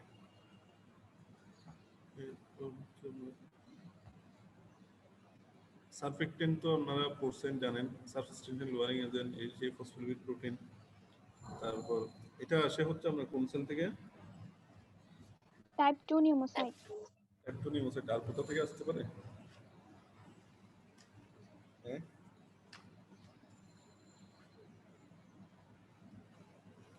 সারফেক্টেন্ট আমি কোথাও থেকে আসে?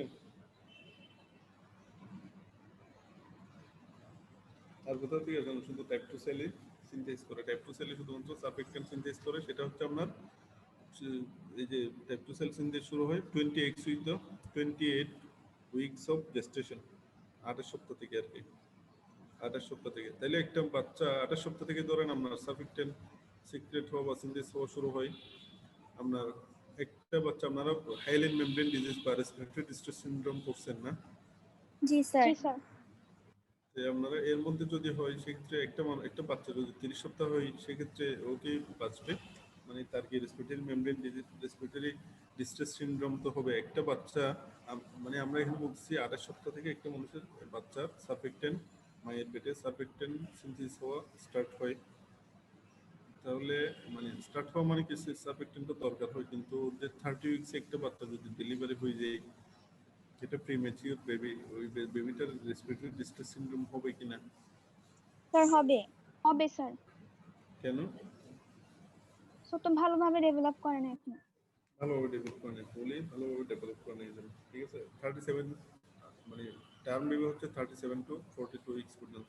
37 এর আগে 37 না, অ্যাকচুয়ালি আসলে 34 উইকস এর আগে ডেলিভারি হলে মানে একটু বেশি রিস্ক থাকে। 34 এর পরে হলে মোটামুটি সমস্যা হয় না, যদি আদার সব কিছু ভালো থেকে ওয়েটে এসে। তো এই 34 এর নিচে আগে ডেলিভারি হলে বাচ্চাগুলোকে স্টেরয়েড দিতে হয়, স্টেরয়েড, ঠিক আছে, স্টেরয়েড দিতে হয়। অনেক সময় কিন্তু সারফেক্টেন্ট রিপ্লেসমেন্ট আছে, সারফেক্টেন্টও কিন্তু দেয়া হয় অনেক বাচ্চাদের, এগুলো একটু কস্ট এফেক্টিভ। সারফেক্টেন্টও কিন্তু দেয়া হয় মানে বাইরে থেকে স্যালাইন ইনজেকশনের মাধ্যমে আর কি। এই যে সারফেক্টেন্ট, এই শর্ট লাইফ 14 এই 14 ঘন্টা 14 আওয়ার্স, তাহলে এটা কন্টিনিউসলি সিনথেসিস হতে হবে। আর সারফেক্টেন্টটা আমরা মেইনলি খেয়ে ফেলে টাইপ 2 সেল, আর কিছু পরিমাণ খাই হচ্ছে আমরা এলপিএল ম্যাক্রোফেজ। আপনাদের কি অন্য কোনো ক্লাস আছে আজকে? না স্যার। আপনারা আচ্ছা, আর হচ্ছে আমাদের যখন মানে বিরক্ত লাগবে বা ক্লাস করতে ইচ্ছে করবে না, আমাকে বলবেন, অসুবিধা না, আমি শেষ করে দিব। সার্ভিক্টিনের কম্পোজিশন আপনারা তো পারেন, এটা একটু উপরের নামটা একটু কঠিন, এবং আমাদের মানে অনেকেই বলতে ফার্স্ট ইয়ার ওদের, আমি আসলে ফার্স্ট ইয়ার ওদের মানে কিছু ইয়ে করতেছেন, ওরা নতুন, মানে ওরা যে ভুলগুলো আমাদের তো আমি পাইনি, ওরা যে জিনিসগুলো আপনারা অনেক পারেন বা পারতেছেন, যেহেতু রেসপিরেটরি করছেন সেই 2019 সালের, আপনারা হয়তো তখন জুন জুলাই অগাস্টের দিকে, তারপর আমরা ভালোই পারতেছেন। আমি জানি না কি কতটুকু বেশি করছেন, তো আজকে তো জানতেন না যে রেসপিরেটরি পড়া আসার সুযোগ ছিল না, তো আপনারা বাইরে ভালোই করতেছেন। অনেক আরো বাকিরা যারা বলতেছেন না তারাও হয়তো পারেন, চুপ করেছেন। যাই হোক, তো ফার্স্ট ইয়ার সবাই কি করছে, এখানে অনেকগুলো জিনিস মানে আমরা অনেক সময় চিন্তা করি না, এখানে তো আপনার মানে অনেকগুলাই আছে, আমি মনে হয় একটা দুইটা বাদ দিলে অসুবিধা নেই, তো ওরা অনেকেই দেখি উপরটা বাদ দিয়ে দিচ্ছে, মানে যেটা 62% বেশি।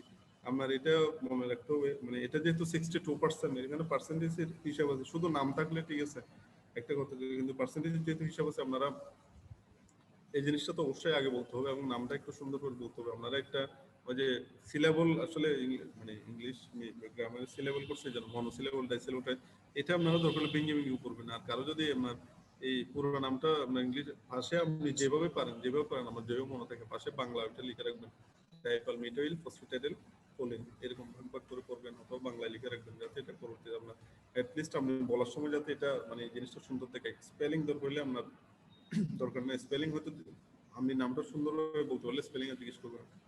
আর এরপর যা যা আছে, এই যে এখানে আলটিমেটলি লিপিডটাই বেশি, একটু কার্বোহাইড্রেটটাকে প্রোটিন থাকে এখানে আচ্ছা, লেসিথিন কোনটাকে বলে এখানে? লেসিথিন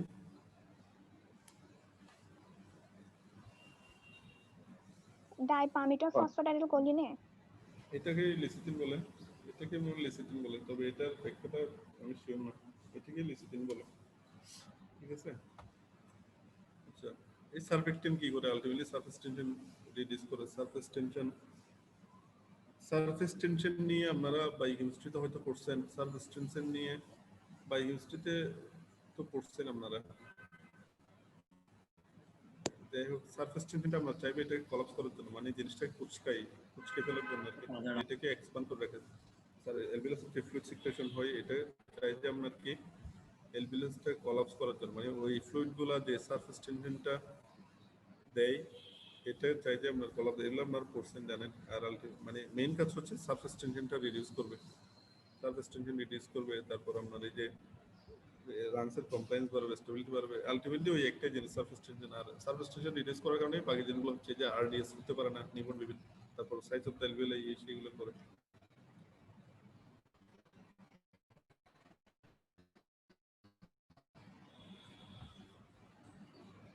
বাচ্চাদের তো যেটা নিউবর্ন বেবির কি হতে পারে, রেসপিরেটরি ডিস্ট্রেস সিনড্রোম বা হাইএলিন মেমব্রেন ডিজিজ, তারপর এই যে পালমোনারি এডিমা হতে পারে। পালমোনারি এডিমা কিভাবে হবে?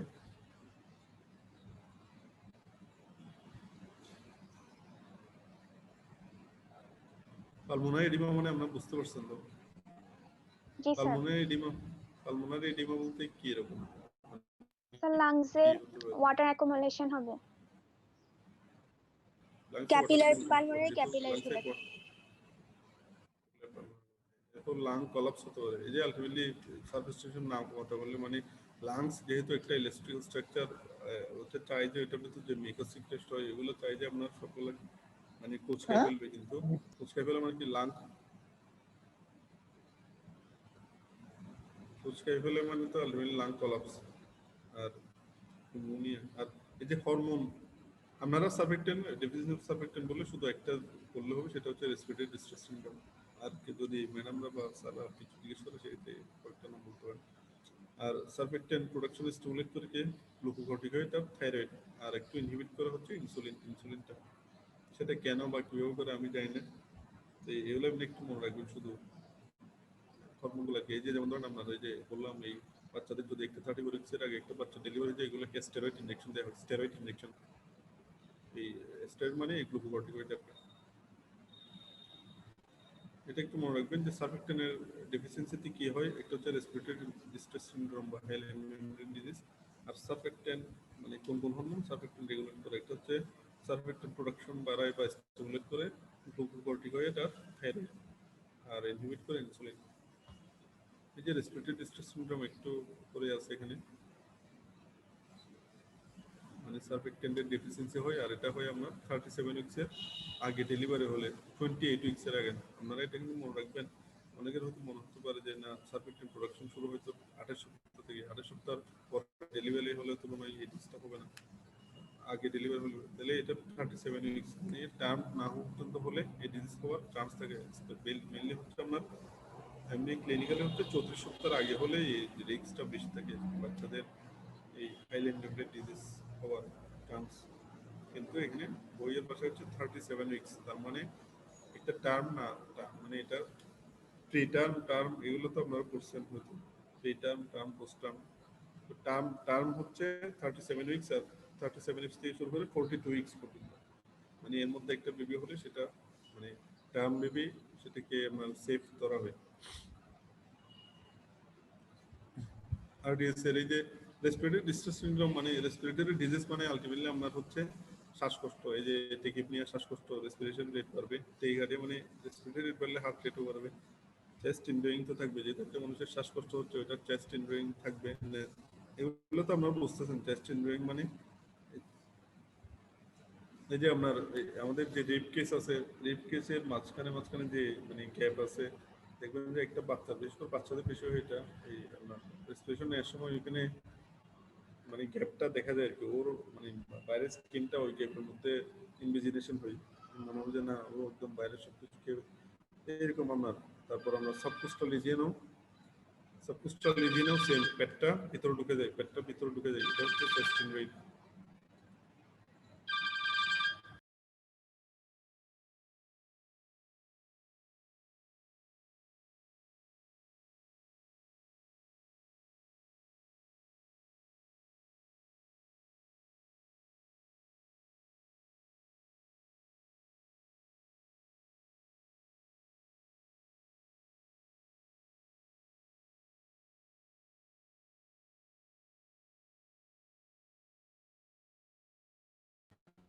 আপনাদের বিরক্ত লাগলে বলেন, ঠিক আছে? আমার কোনো অসুবিধা নাই, আমাদের কোনো বিরক্ত লাগলে বা ক্লাস করতে ইচ্ছে না করলে আমাকে বলেন।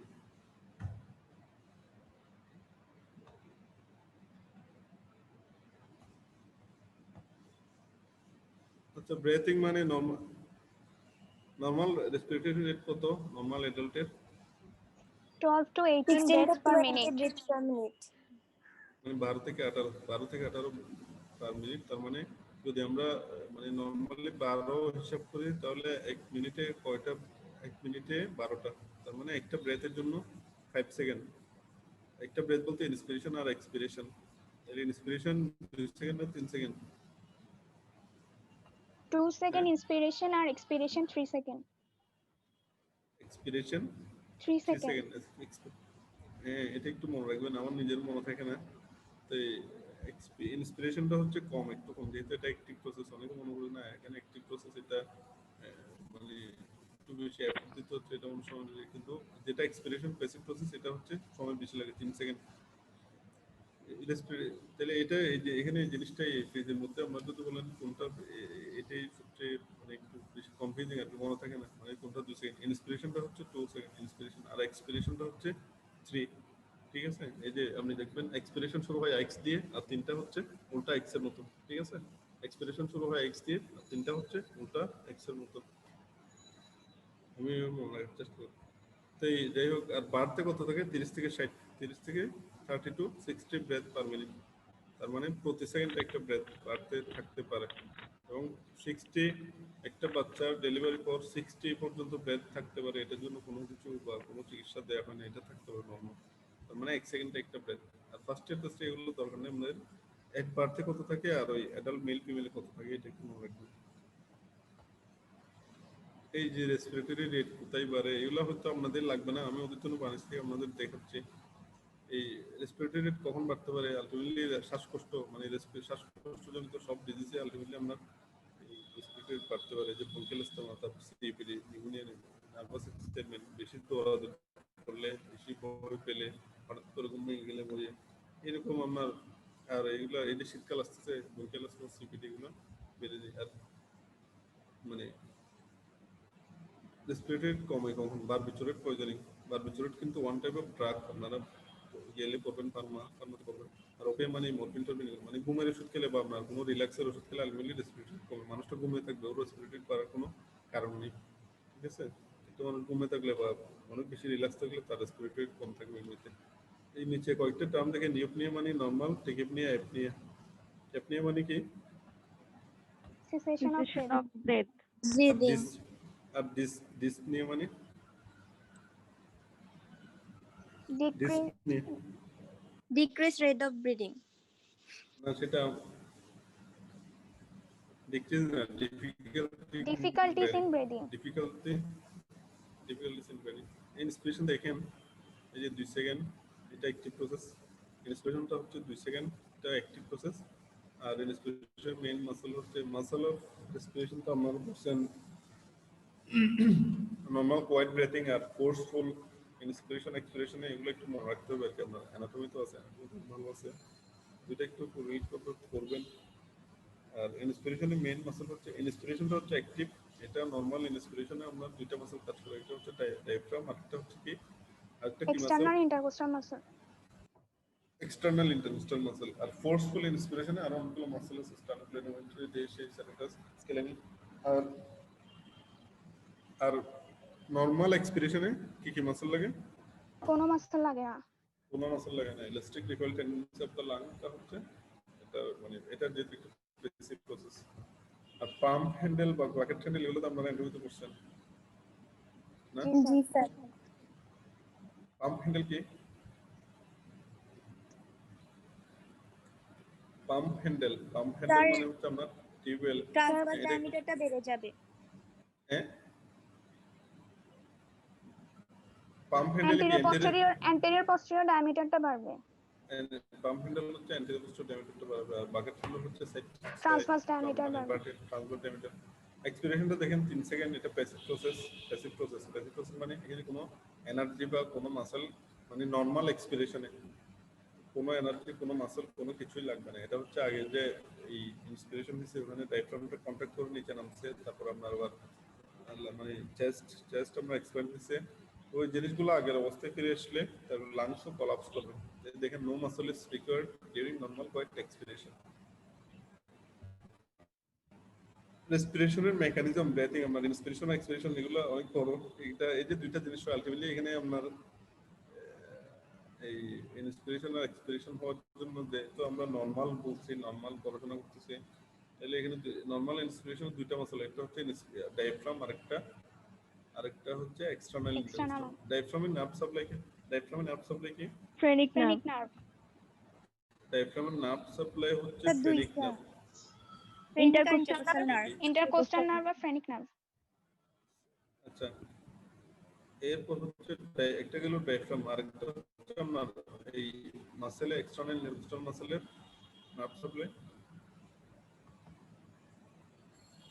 Intercostal Intercostal nerve. Intercostal nerve. Intercostal nerve, ঠিক আছে। ইন্টারকোস্টাল তাহলে ডায়াফ্রামের আমরা এখানে সেন্ট্রাল নার্ভ সাপ্লাই হচ্ছে ফ্রেনিক নার্ভ। ফ্রেনিক নার্ভের রুট ভ্যালু কত? Cervical 3, 4, Cervical 5. ফ্রেনিক নার্ভের রুট ভ্যালু সার্ভাইকাল 3 থেকে 5। সার্ভাইকাল 3, 4, 5 তোমরা সব পারেন। সার্ভাইকাল 3, 4, 5। আচ্ছা, লাংসের নার্ভ সাপ্লাই কি? লাংসের নার্ভ সাপ্লাই, ফুসফুসের nerve supply of the lung. কেউ সিম্পাথেটিক, প্যারাসিম্পাথেটিক, আলটিমেটলি আপনার অ্যাবডোমেন পর্যন্ত, মানে স্যার উপর থেকে শুরু করে অ্যাবডোমেন একটা লেভেল পর্যন্ত থোরাসিক 2 থেকে 5 আর প্যারাসিম্পেথেটিকের জন্য Vagus nerve. ভেগাস। লাস Vagus ভেগাস, nerve. ঠিক আছে। মানে আপনার অ্যাবডোমেনের একটা লেভেল পর্যন্ত আলটিমেটলি উপরে যা আছে সবগুলো প্যারাসিম্পাথেটিক, ভেগাস আর সিম্পাথেটিক চেঞ্জ হয়। যে ভেগাসটা কনস্ট্যান্ট থাকে মোটামুটি, প্যারাসিম্পাথেটিক করলে ভেগাস একটা লেভেল পর্যন্ত অ্যাবডোমেনের, এরপর থেকে প্যারাসিম্পাথেটিক কোনটা শুরু হয় অ্যাবডোমেনে? Pelvic splanchnic nerve. হ্যাঁ, পেলভিক স্প্লাইনিক নার্ভ, যেটা ওই সেক্টরাল 2, 3, 4। তো আর সিম্পাথেটিক হচ্ছে এখানে এই আপনার থোরাসিক 2 Thoracic 2 থেকে থেকে 2, 5. 3, 4, 2, 3, 4, 5। আচ্ছা, থোরাসিকের সিম্পাথেটিক আমাদের বডির জন্য, মানে আমাদের কি মনে হয় কোনটা ভালো? সিম্পাথেটিক ভালো না প্যারাসিম্পাথেটিক ভালো? Sympathetic. সিম্প্যাথেটিক ভালো। সিম্পাথেটিক ভালো কিভাবে? মানে আমার পার্সোনালি, আমি যেমন ধরুন আমি ওখানে ব্লাড প্রেশার রেগুলেটরি মেকানিজম, যে দুটো ব্লাড প্রেশার পার্সোনালি আমার যেটা তখন পয়েন্ট অফ ভিউ, যেটা আমি sympathetic-টা যেটা ভালো। Sir, emergency হ্যাঁ, ঠিক condition আছে। sympathetic টা ভালো। ইমার্জেন্সি কন্ডিশনে ভালো, মানে নরমাল ওভারঅল বলতেছে আর কি, যাদের মানে আমি পার্সোনালি প্রেফার করে যেগুলো একটু মানে মানুষকে ঠান্ডা রাখে বা একটু কোল্ড রাখে, সেটা এই যেমন ব্লাড প্রেশার কমাই, এদিক দিয়ে আমার এগুলোর জন্য সফট কর্নার আছে। আর এখানে হচ্ছে আমার প্যারাসিম্পাথেটিক জন্য, কেন এই যে সবকিছু আপনার কি রিল্যাক্স বা ঠান্ডা, এই সিম্পাথেটিক মানে আপনার সবসময় মানে কি এই এক্সাজারবেটেড বা সবকিছু আর কি, আপনার সবকিছু ডিপোলারাইজেশন মানে অ্যাগ্রেসিভ থাকবে, ডিপোলারাইজেশন মানে এরকম। তাই আর আচ্ছা,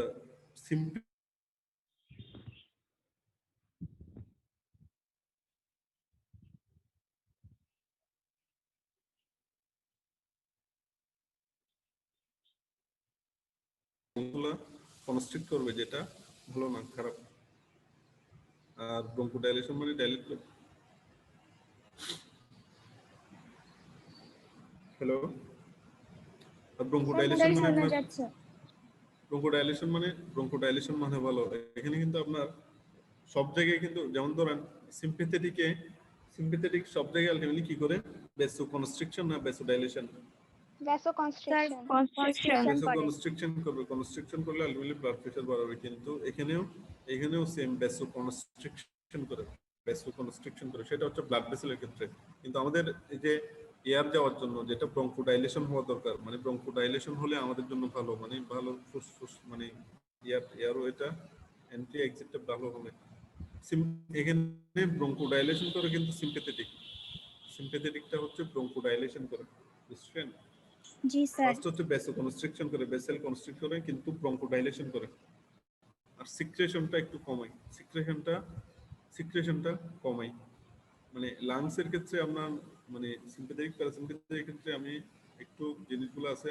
এরপর আরেকটা মজার জিনিস যেটা হচ্ছে আপনার ওই যে হাইপোক্সিয়াতে কি হয়, তাহলে এখানে আপনার এই সিম্পাথেটিকে লাংসে ভেসো কনস্ট্রিকশন করে, ব্লাড ভেসেল কনস্ট্রিকশন করে, যেটা বডির অন্যান্য জায়গাতে করে এটার সাথে মিললো, কিন্তু এখানে ব্রঙ্কোডাইলেশন করে। ব্রঙ্কোডাইলেশন করলে আমাদের জন্য ভালো, বেশি গ্যাস যেতে পারবে বা বের হতে পারবে।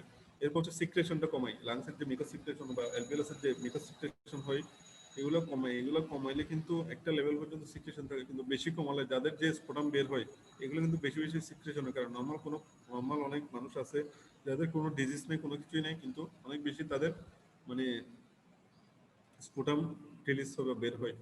এবং এই যে করোনা চলছে, করোনাতে বলা হয় কি আপনার মানে লাংস যত বেশি ড্রাই রাখতে পারবে তত ভালো। মানে ড্রাই বলতে এমন না যে আপনি আমার মানে পানি টানি খাওয়া বন্ধু, আপনি আপনার নর্মাল চলবেন। যেগুলো যারা মানুষগুলো হাসপাতালে ভর্তি বা যে ওনাদের বলা হয় যে বাইরে থেকে যাতে কোনো স্যালাইন বা কোনো ফ্লুইড না দেওয়া হয়, ঠিক আছে। সিম্পাথেটিক কাজ হচ্ছে তাহলে এখানে ভেসোকনস্ট্রিকশন, ব্রঙ্কোডাইলেশন যেটা ভালো, এবং সিক্রেশন কমায় যেটা ভালো।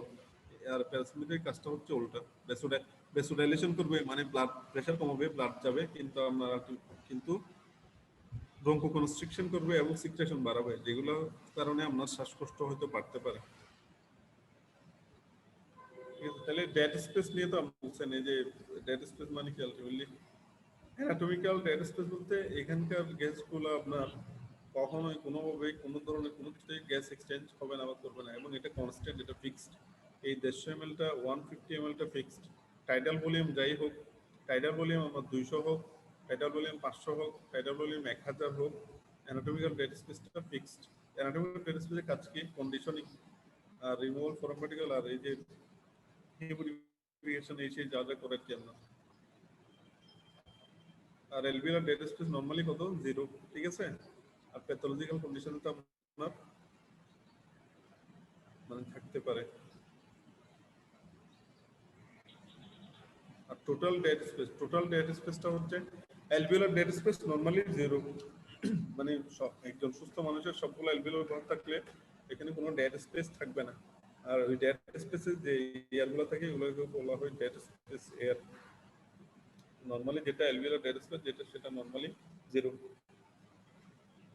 আচ্ছা, এরপর আমরা টোটাল বা ফিজিওলজিক্যাল ডেড স্পেস হচ্ছে আলটিমেটলি দুইটার যোগফল, anatomical plus alveolar dead space. Anatomical dead space হচ্ছে 150 আর alveolar dead space 0। Total dead space হচ্ছে 150 ml। ডেড স্পেস ভেন্টিলেশন কত? 1.8 litre per minute. 1.8 litre per মানে এটা। আর অ্যালভিওলার ভেন্টিলেশন কত?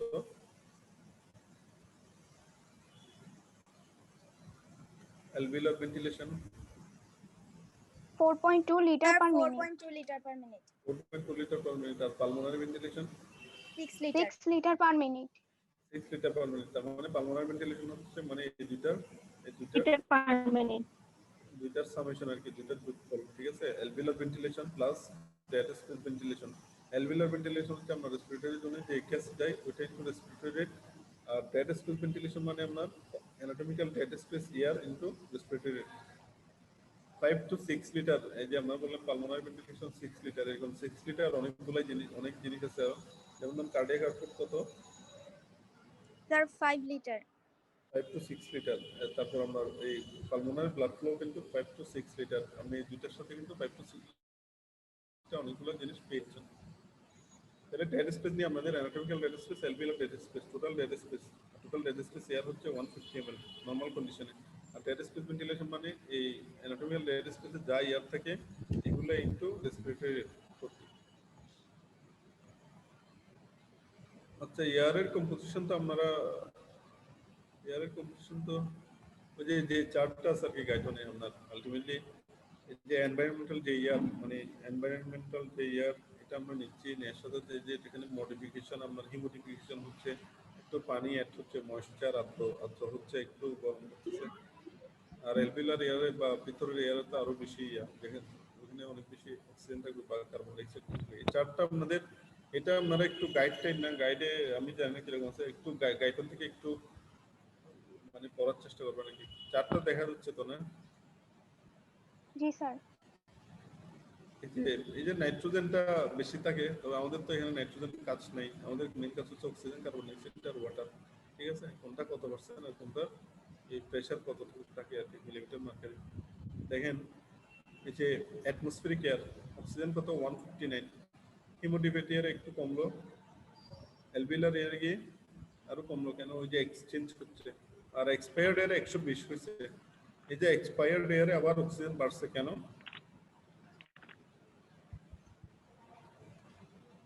চারটা নিয়ে কেউ চিন্তা করছেন? মানে কোথায় গিয়ে কত হচ্ছে, কেন হচ্ছে, মানে কেউ কোনো চিন্তা করছেন?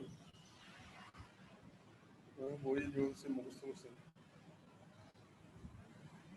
এক্সপায়ার্ড এয়ারে মানে আমরা যেটা যে এয়ারটা মানে নিঃশ্বাস ফেলি বা এক্সপায়ার করি, এক্সপিরেশনে যে এয়ারটা বের হয় এটাকে অ্যালভিউলার এয়ারে অক্সিজেন কম, দেখেন 104, অ্যালভিউলার এয়ারে অক্সিজেন 104। কিন্তু আমরা মানে অ্যালভিউলার এয়ারটা এক্সচেঞ্জ, প্রথমে হিউমিডিফাইড এয়ারটা গেল ভিতরে, অ্যালভিউলার গ্যাস এক্সচেঞ্জ হলো, গ্যাস এক্সচেঞ্জ হওয়ার পরে অ্যালভিউলার এয়ারে 104 আছে অক্সিজেন, সেটা আবার বের হওয়ার সময় 120 হইল, মানে এক্সপায়ার্ড এয়ারে। কেন, কিভাবে হচ্ছে জিনিসটা? তার রিজার্ভে যেগুলো ছিল ওগুলো বের হয়ে গেছে। রিজার্ভে যেগুলো ছিল, যে অ্যানাটমিক্যাল ডেড স্পেসে যে 150 ml অক্সিজেন এয়ার ছিল, 150 ml যে এয়ার বা বাতাসগুলো ছিল, এগুলো তো আপনারা গ্যাস এক্সচেঞ্জে পার্টিসিপেট করা নেই।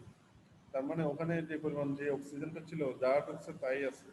ঠিক আছে, ওই 150 ml যে পরিমাণ অক্সিজেন বা ওইটা যেটা কম্পোজিশন, ওই পরিমাণ ওই বরাবর থেকে গেছে। তো ওইটা তো আপনার অ্যানাটমিক্যাল ডেড স্পেসে রয়ে গেছে, ওখান থেকে গ্যাস এক্সচেঞ্জ হয় নাই, মানে কার্বন ডাইঅক্সাইডটা কোথাও যায় না বা অক্সিজেনটাও এক্সচেঞ্জ হয়নি।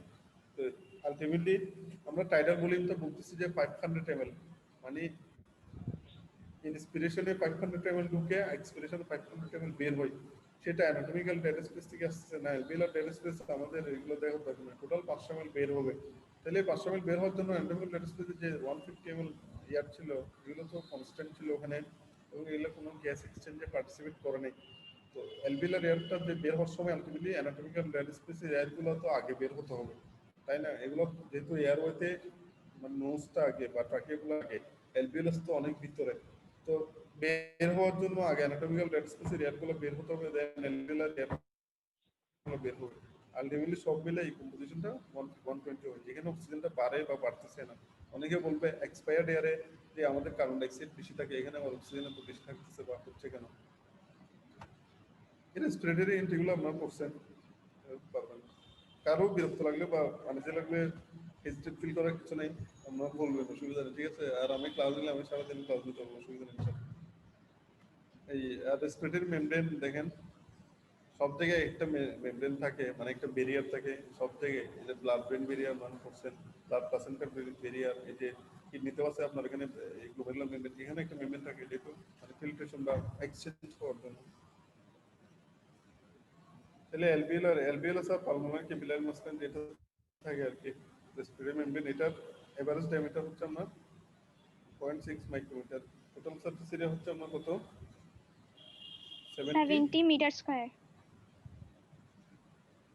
70 মিটার স্কয়ার, মানে এটা একটা 25 বাই 30 ফুট রুমের মতো, রুমের সমান। চিন্তা করেন একবার, আমাদের যে রুমগুলো নর্মালি থাকে, আপনাদের ক্লাসরুম না, বাসার মানে আমাদের বাসা বাড়ির যে রুমগুলো, হয়তো একটা রুম হচ্ছে 10 বাই মানে 10 বাই 12 বা 12 বাই 12, আর আপনি এই 12 বাই 12 তার মানে আপনি দুইটা রুমের সমান চিন্তা করেন, 12 বাই 12 দুইটা রুম চিন্তা করেন, অনেক বড়, অনেক বিশাল। এই পরিমাণ রুমটাই হচ্ছে অ্যালভিওলাসের যে গ্যাস এক্সচেঞ্জ বা অ্যালভিওলাস সারফেস এরিয়া।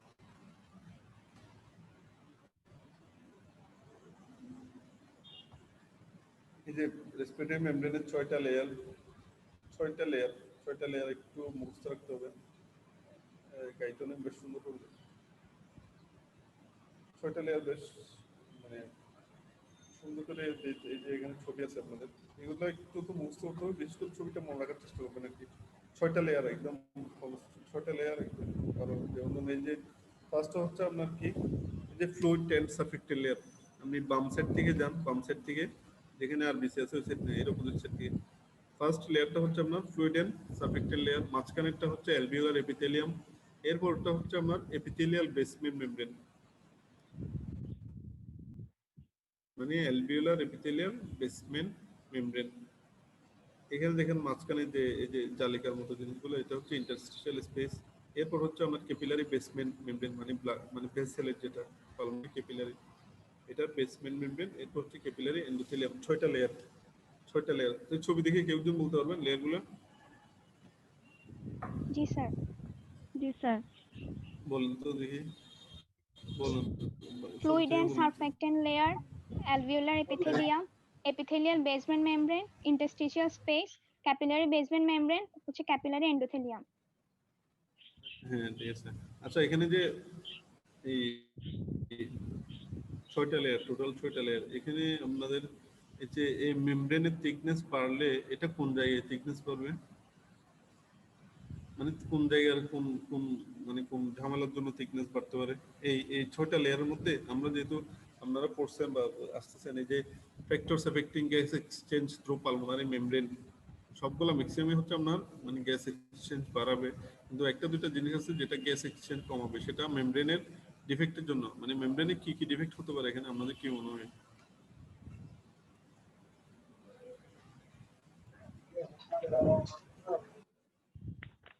এই যে যেমন ধরুন এখানে ইন্টারস্টিশিয়াল স্পেস, একটা বোর্ডের যে কোনো জায়গায় আপনার স্পেস মানেই হচ্ছে জিনিসগুলো খারাপ, মানে পটেনশিয়াল এরিয়া ফর যে কোনো কিছু। যেমন ধরুন এখানে পানিও জমতে পারে, বাতাস জমতে পারে, ব্লাড জমতে পারে, মানে পোস্ট জমতে পারে, যে কোনো কিছু। আপনারা আরো উপরে গেলে ইয়া করবেন, মানে স্পেস মানে এখানে হচ্ছে কোনো কিছু জমার জন্য, কোনো কিছু মানে অ্যাকুমুলেট করার জন্য, মানে পটেনশিয়াল একটা জায়গা।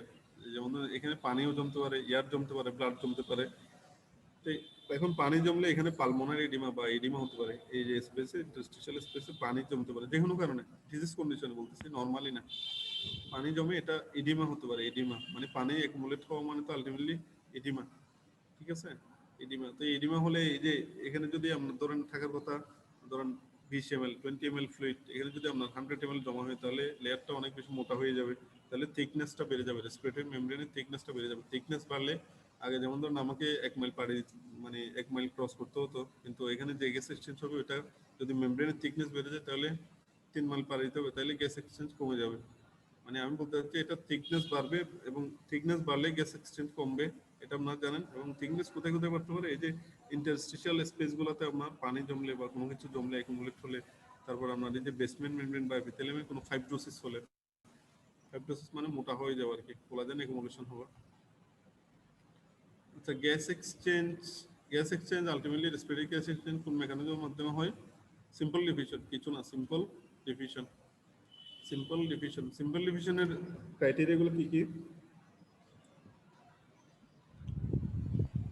সিম্পল ডিফিউশনের ক্রাইটেরিয়াগুলো স্যার হাই ডেনসিটি থেকে লো ডেনসিটিতে যাবে, আর কোনো ক্যারিয়ার প্রোটিনের দরকার হবে না। কোনো কিছুই দরকার হবে না, মানে সিম্পল ডিফিউশনের মানে নরমাল হচ্ছে হাই থেকে লোতে যাবে, কোনো ক্যারিয়ার প্রোটিন কোনো কিছুই দরকার হবে না। আমার মেমব্রেন থাকতে পারে, নাও থাকতে পারে, নাকি semipermeable membrane must? No sir, no sir. Semipermeable membrane থাকতে পারে, নাও থাকতে পারে, ঠিক আছে? তাহলে দেখেন এই যে ফ্যাক্টরস, কি কি ফ্যাক্টরস আছে যেটা gas exchange through respiratory membrane, শুধু একটাই এখানে হচ্ছে থিকনেস অফ দা মেমব্রেনটা হচ্ছে ইনভার্সলি, আর বাকি যে সারফেস এরিয়া বাড়লে গ্যাস এক্সচেঞ্জ বেশি হবে, ডিফিউশন কোএফিসিয়েন্ট বাড়লে বেশি হবে, তার প্রেসার ডিফারেন্স, দুই সাইডে যদি প্রেসার ডিফারেন্স বেশি হয় সেক্ষেত্রে আরো বেশি তাড়াতাড়ি গ্যাস এক্সচেঞ্জ হবে হাই থেকে লো এ যাওয়ার জন্য। থিকনেস অফ দ্য মেমব্রেন ওই যে আমি বললাম কেন বাড়তে পারে, একটা হচ্ছে এই ইন্টারস্টিশিয়াল স্পেসে কোনো পানি জমলে, কোনো কিছু জমলে, আর তার ফাইব্রোসিস বা কোনো কিছু হলে। ডিফিউশন কোএফিসিয়েন্ট ক্যাপাসিটি এগুলো পড়ছিলেন আপনারা? জি sir. Yes, sir. Diffusion capacity মানে কি?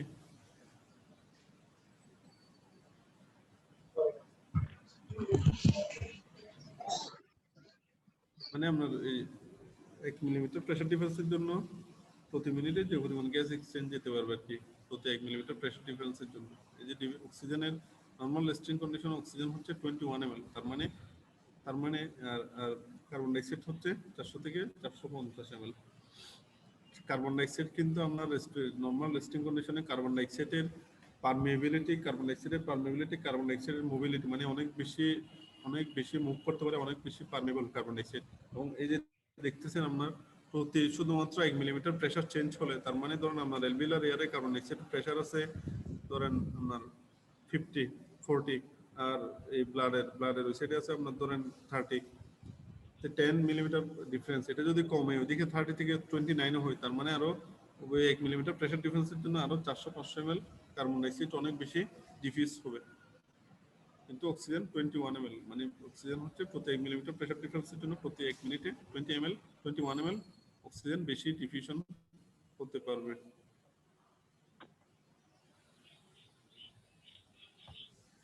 আচ্ছা, এই ভলিউম, এই যে ভলিউম ক্যাপাসিটি গুলো তো আপনারা পড়ছেন না? জি স্যার। ভলিউম ক্যাপাসিটি এগুলো আপনার কিভাবে মনে রাখছেন বা কিভাবে কি করেন? ডেফিনিশন গুলো তো মাস্ট লাগবে, তারপর নর্মাল ভ্যালুটাও মাস্ট লাগবে। এগুলো আমি স্লাইড আসলে বানাইনি, মানে আমার বই ছিল ওখান থেকে ছবি তুলে এই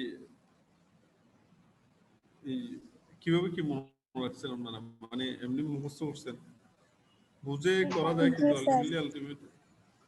আচ্ছা, চারটা ভলিউম চারটা ক্যাপাসিটি, টাইডাল ভলিউম তো সবাই পারেন। টাইডাল ভলিউম সবাই তো পারেন, যেটা নরমাল ইন্সপিরেশন এক্সপিরেশন যেটা হয় 500। আর ইনস্পিরেটেড রিজার্ভ ভলিউম, রিজার্ভ মানে রিজার্ভ টাকা, ঠিক আছে? রিজার্ভ টাকা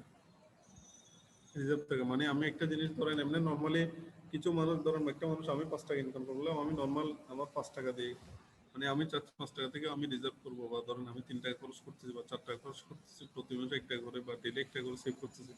যে সেভের যে ব্যাপারটা, 1 টাকাটা এটা আমার কাছে সেভ আছে, কিন্তু আমি চাইলে এই 1 টাকাটাও খরচ করতে পারবো বা পারতাম, ঠিক আছে? তো নরমালি আমি খরচ করি বা করতেছি 3 টাকা, 2 টাকা আমি রিজার্ভ করতেছি, সেভ করতেছি, কিন্তু আমি চাইলে, আমি যদি চাই, আমি 5 টাকাটা পুরোটা ওই 2 টাকা সহ 3 টাকার সাথে মিলে 2 টাকা সহ 5 টাকা পুরোটাই আমি কিন্তু খরচ করতে পারবো। রিজার্ভ মানে তো রিজার্ভ আমরা বুঝছেন। টাইডাল ভলিউমে আপনার 500 ml বের হওয়ার পর স্পিডের রিজার্ভ ভলিউম কত? 3000 ml। তাহলে আমার এই একটা নর্মাল টাইডাল ভলিউম শেষ হওয়ার মানে পর আমি চাইলে আরো জোরে বাতাস নিয়ে বা জোরে ইন্সপিরেশন নিয়ে আরো 3000 ml পর্যন্ত বাতাস আমি নিতে পারি। ওই পরিমাণ জায়গা আমার আছে। একদম টোটাল লাং ক্যাপাসিটি কত দেখেন? 5800 ml, ultimately 6 litre 6 litre 6 litre 5800 ml মানে 5.8 লিটার, মানে 6 লিটার আলটিমেটলি একটা lung capacity, total lung capacity 6 litre পর্যন্ত নিতে পারবে, 6 লিটার পর্যন্ত নিতে পারবে। এক্সপিরেটেড রিজার্ভ ভলিউম কি? আপনি আলটিমেটলি একটা টাইডাল ভলিউম পর আপনি যত বেশি এক্সপায়ার করতে পারবেন। তাহলে আপনি দেখেন 500 ml tidal volume inspiration expiration দুটোর জন্য সেম, কিন্তু আপনি ইন্সপিরেটেড রিজার্ভ ভলিউম দেখেন টাইডাল ইন্সপিরেশনের পরে 3000 ml পর্যন্ত আপনি 3000 ml পর্যন্ত নিতে পারবেন, কিন্তু আপনি মানে জোর করে 3000 ml ইন্সপিরেশন নিলেন, কিন্তু আপনি জোর করে বের করতে পারতেছেন কত? ঠিক আছে? আর 1200 ml যেটা বের করতে পারবেন না বা থেকে যাবে, এটাই হচ্ছে আপনার reserve volume.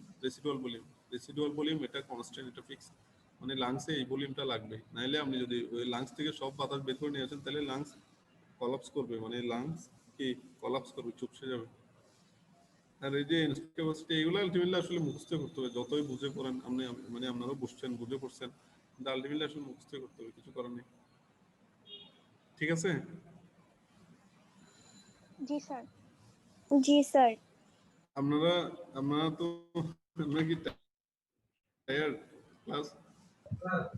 G sir, that's হ্যাঁ, ক্লাস কি আর না নিলে ভালো হবে নাকি? আমার আরেকটা স্লাইড আছে, যে কি বলবো, এটা শেষ করে দিব। এখানে মানে 10টা স্লাইড আছে। স্যার আজকাল না স্যার, নেক্সট ক্লাস। ঠিক আছে, আমার নেক্সট ক্লাস কবে হয় যায় না, নেক্সট থেকে হয়তো অন্য আরেকজন, মানে নেক্সট বলতে আরেকজন আপনি যখন হয়তো আপনাদের কি এগুলোর জন্য কোনো পার্সেন্টেজ নিচ্ছে? না স্যার, নিচ্ছে না। দিচ্ছে না? নিচ্ছে। পার্সেন্টেজ নিচ্ছে? জি স্যার, আপনার নাম্বারটা বলুন স্যার, আপনার নাম্বার আমি পাঠিয়ে দিব। কি স্ক্রিনশট? না স্যার, অ্যাবসেন্ট রোল গুলো পাঠিয়ে দিব।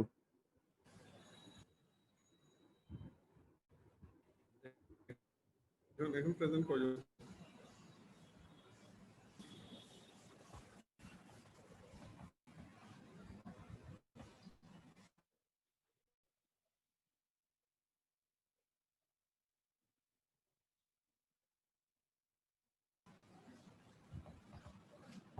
করতেছে? থার্ড ইয়ার পড়াশোনা করতেছে না কিছু করতেছে না নাকি মেডিকেল? আচ্ছা, আমি স্ক্রিনশট, ঠিক আছে, আমার আমার এটা কে বলছে? বেলাল? জি স্যার, শারমিন ম্যামের আচ্ছা, সময় স্যার অ্যাবসেন্ট গুলো দেওয়া হয়েছে, লাস্ট ক্লাসও দেওয়া হয়েছে।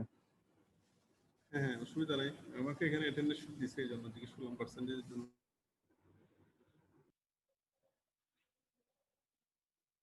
তোমাকে নাম্বার তুমি থেকে নিব, তোমাকে আমি মেসেজ করবো আর কি। আর ঠিক আছে তাহলে, ঠিক আছে। আর আপনাদের কোনো কোয়েশ্চেন থাকলে নেক্সট আমি যখন ক্লাস নিব, তো আমি আমার রেসপিরেটরিটা শেষ করব। আমাদের কোনো কোয়েশ্চেন থাকলে আজকে যা পড়াইছি বা নেক্সট যা পড়াবো এর মধ্যে আমি মানে আমার যেদিন ক্লাসটা করে দিন আলটিমেটলি রেসপিরেটরি হবে আর কি, অন্য কেউ নিলে সেটা অন্য সিস্টেম নেবে। ঠিক আছে। আসসালামু আলাইকুম স্যার। আসসালামু আলাইকুম স্যার। স্যার আসসালামু ওয়ালাইকুম আসসালাম। আলাইকুম। ওয়ালাইকুম আসসালাম।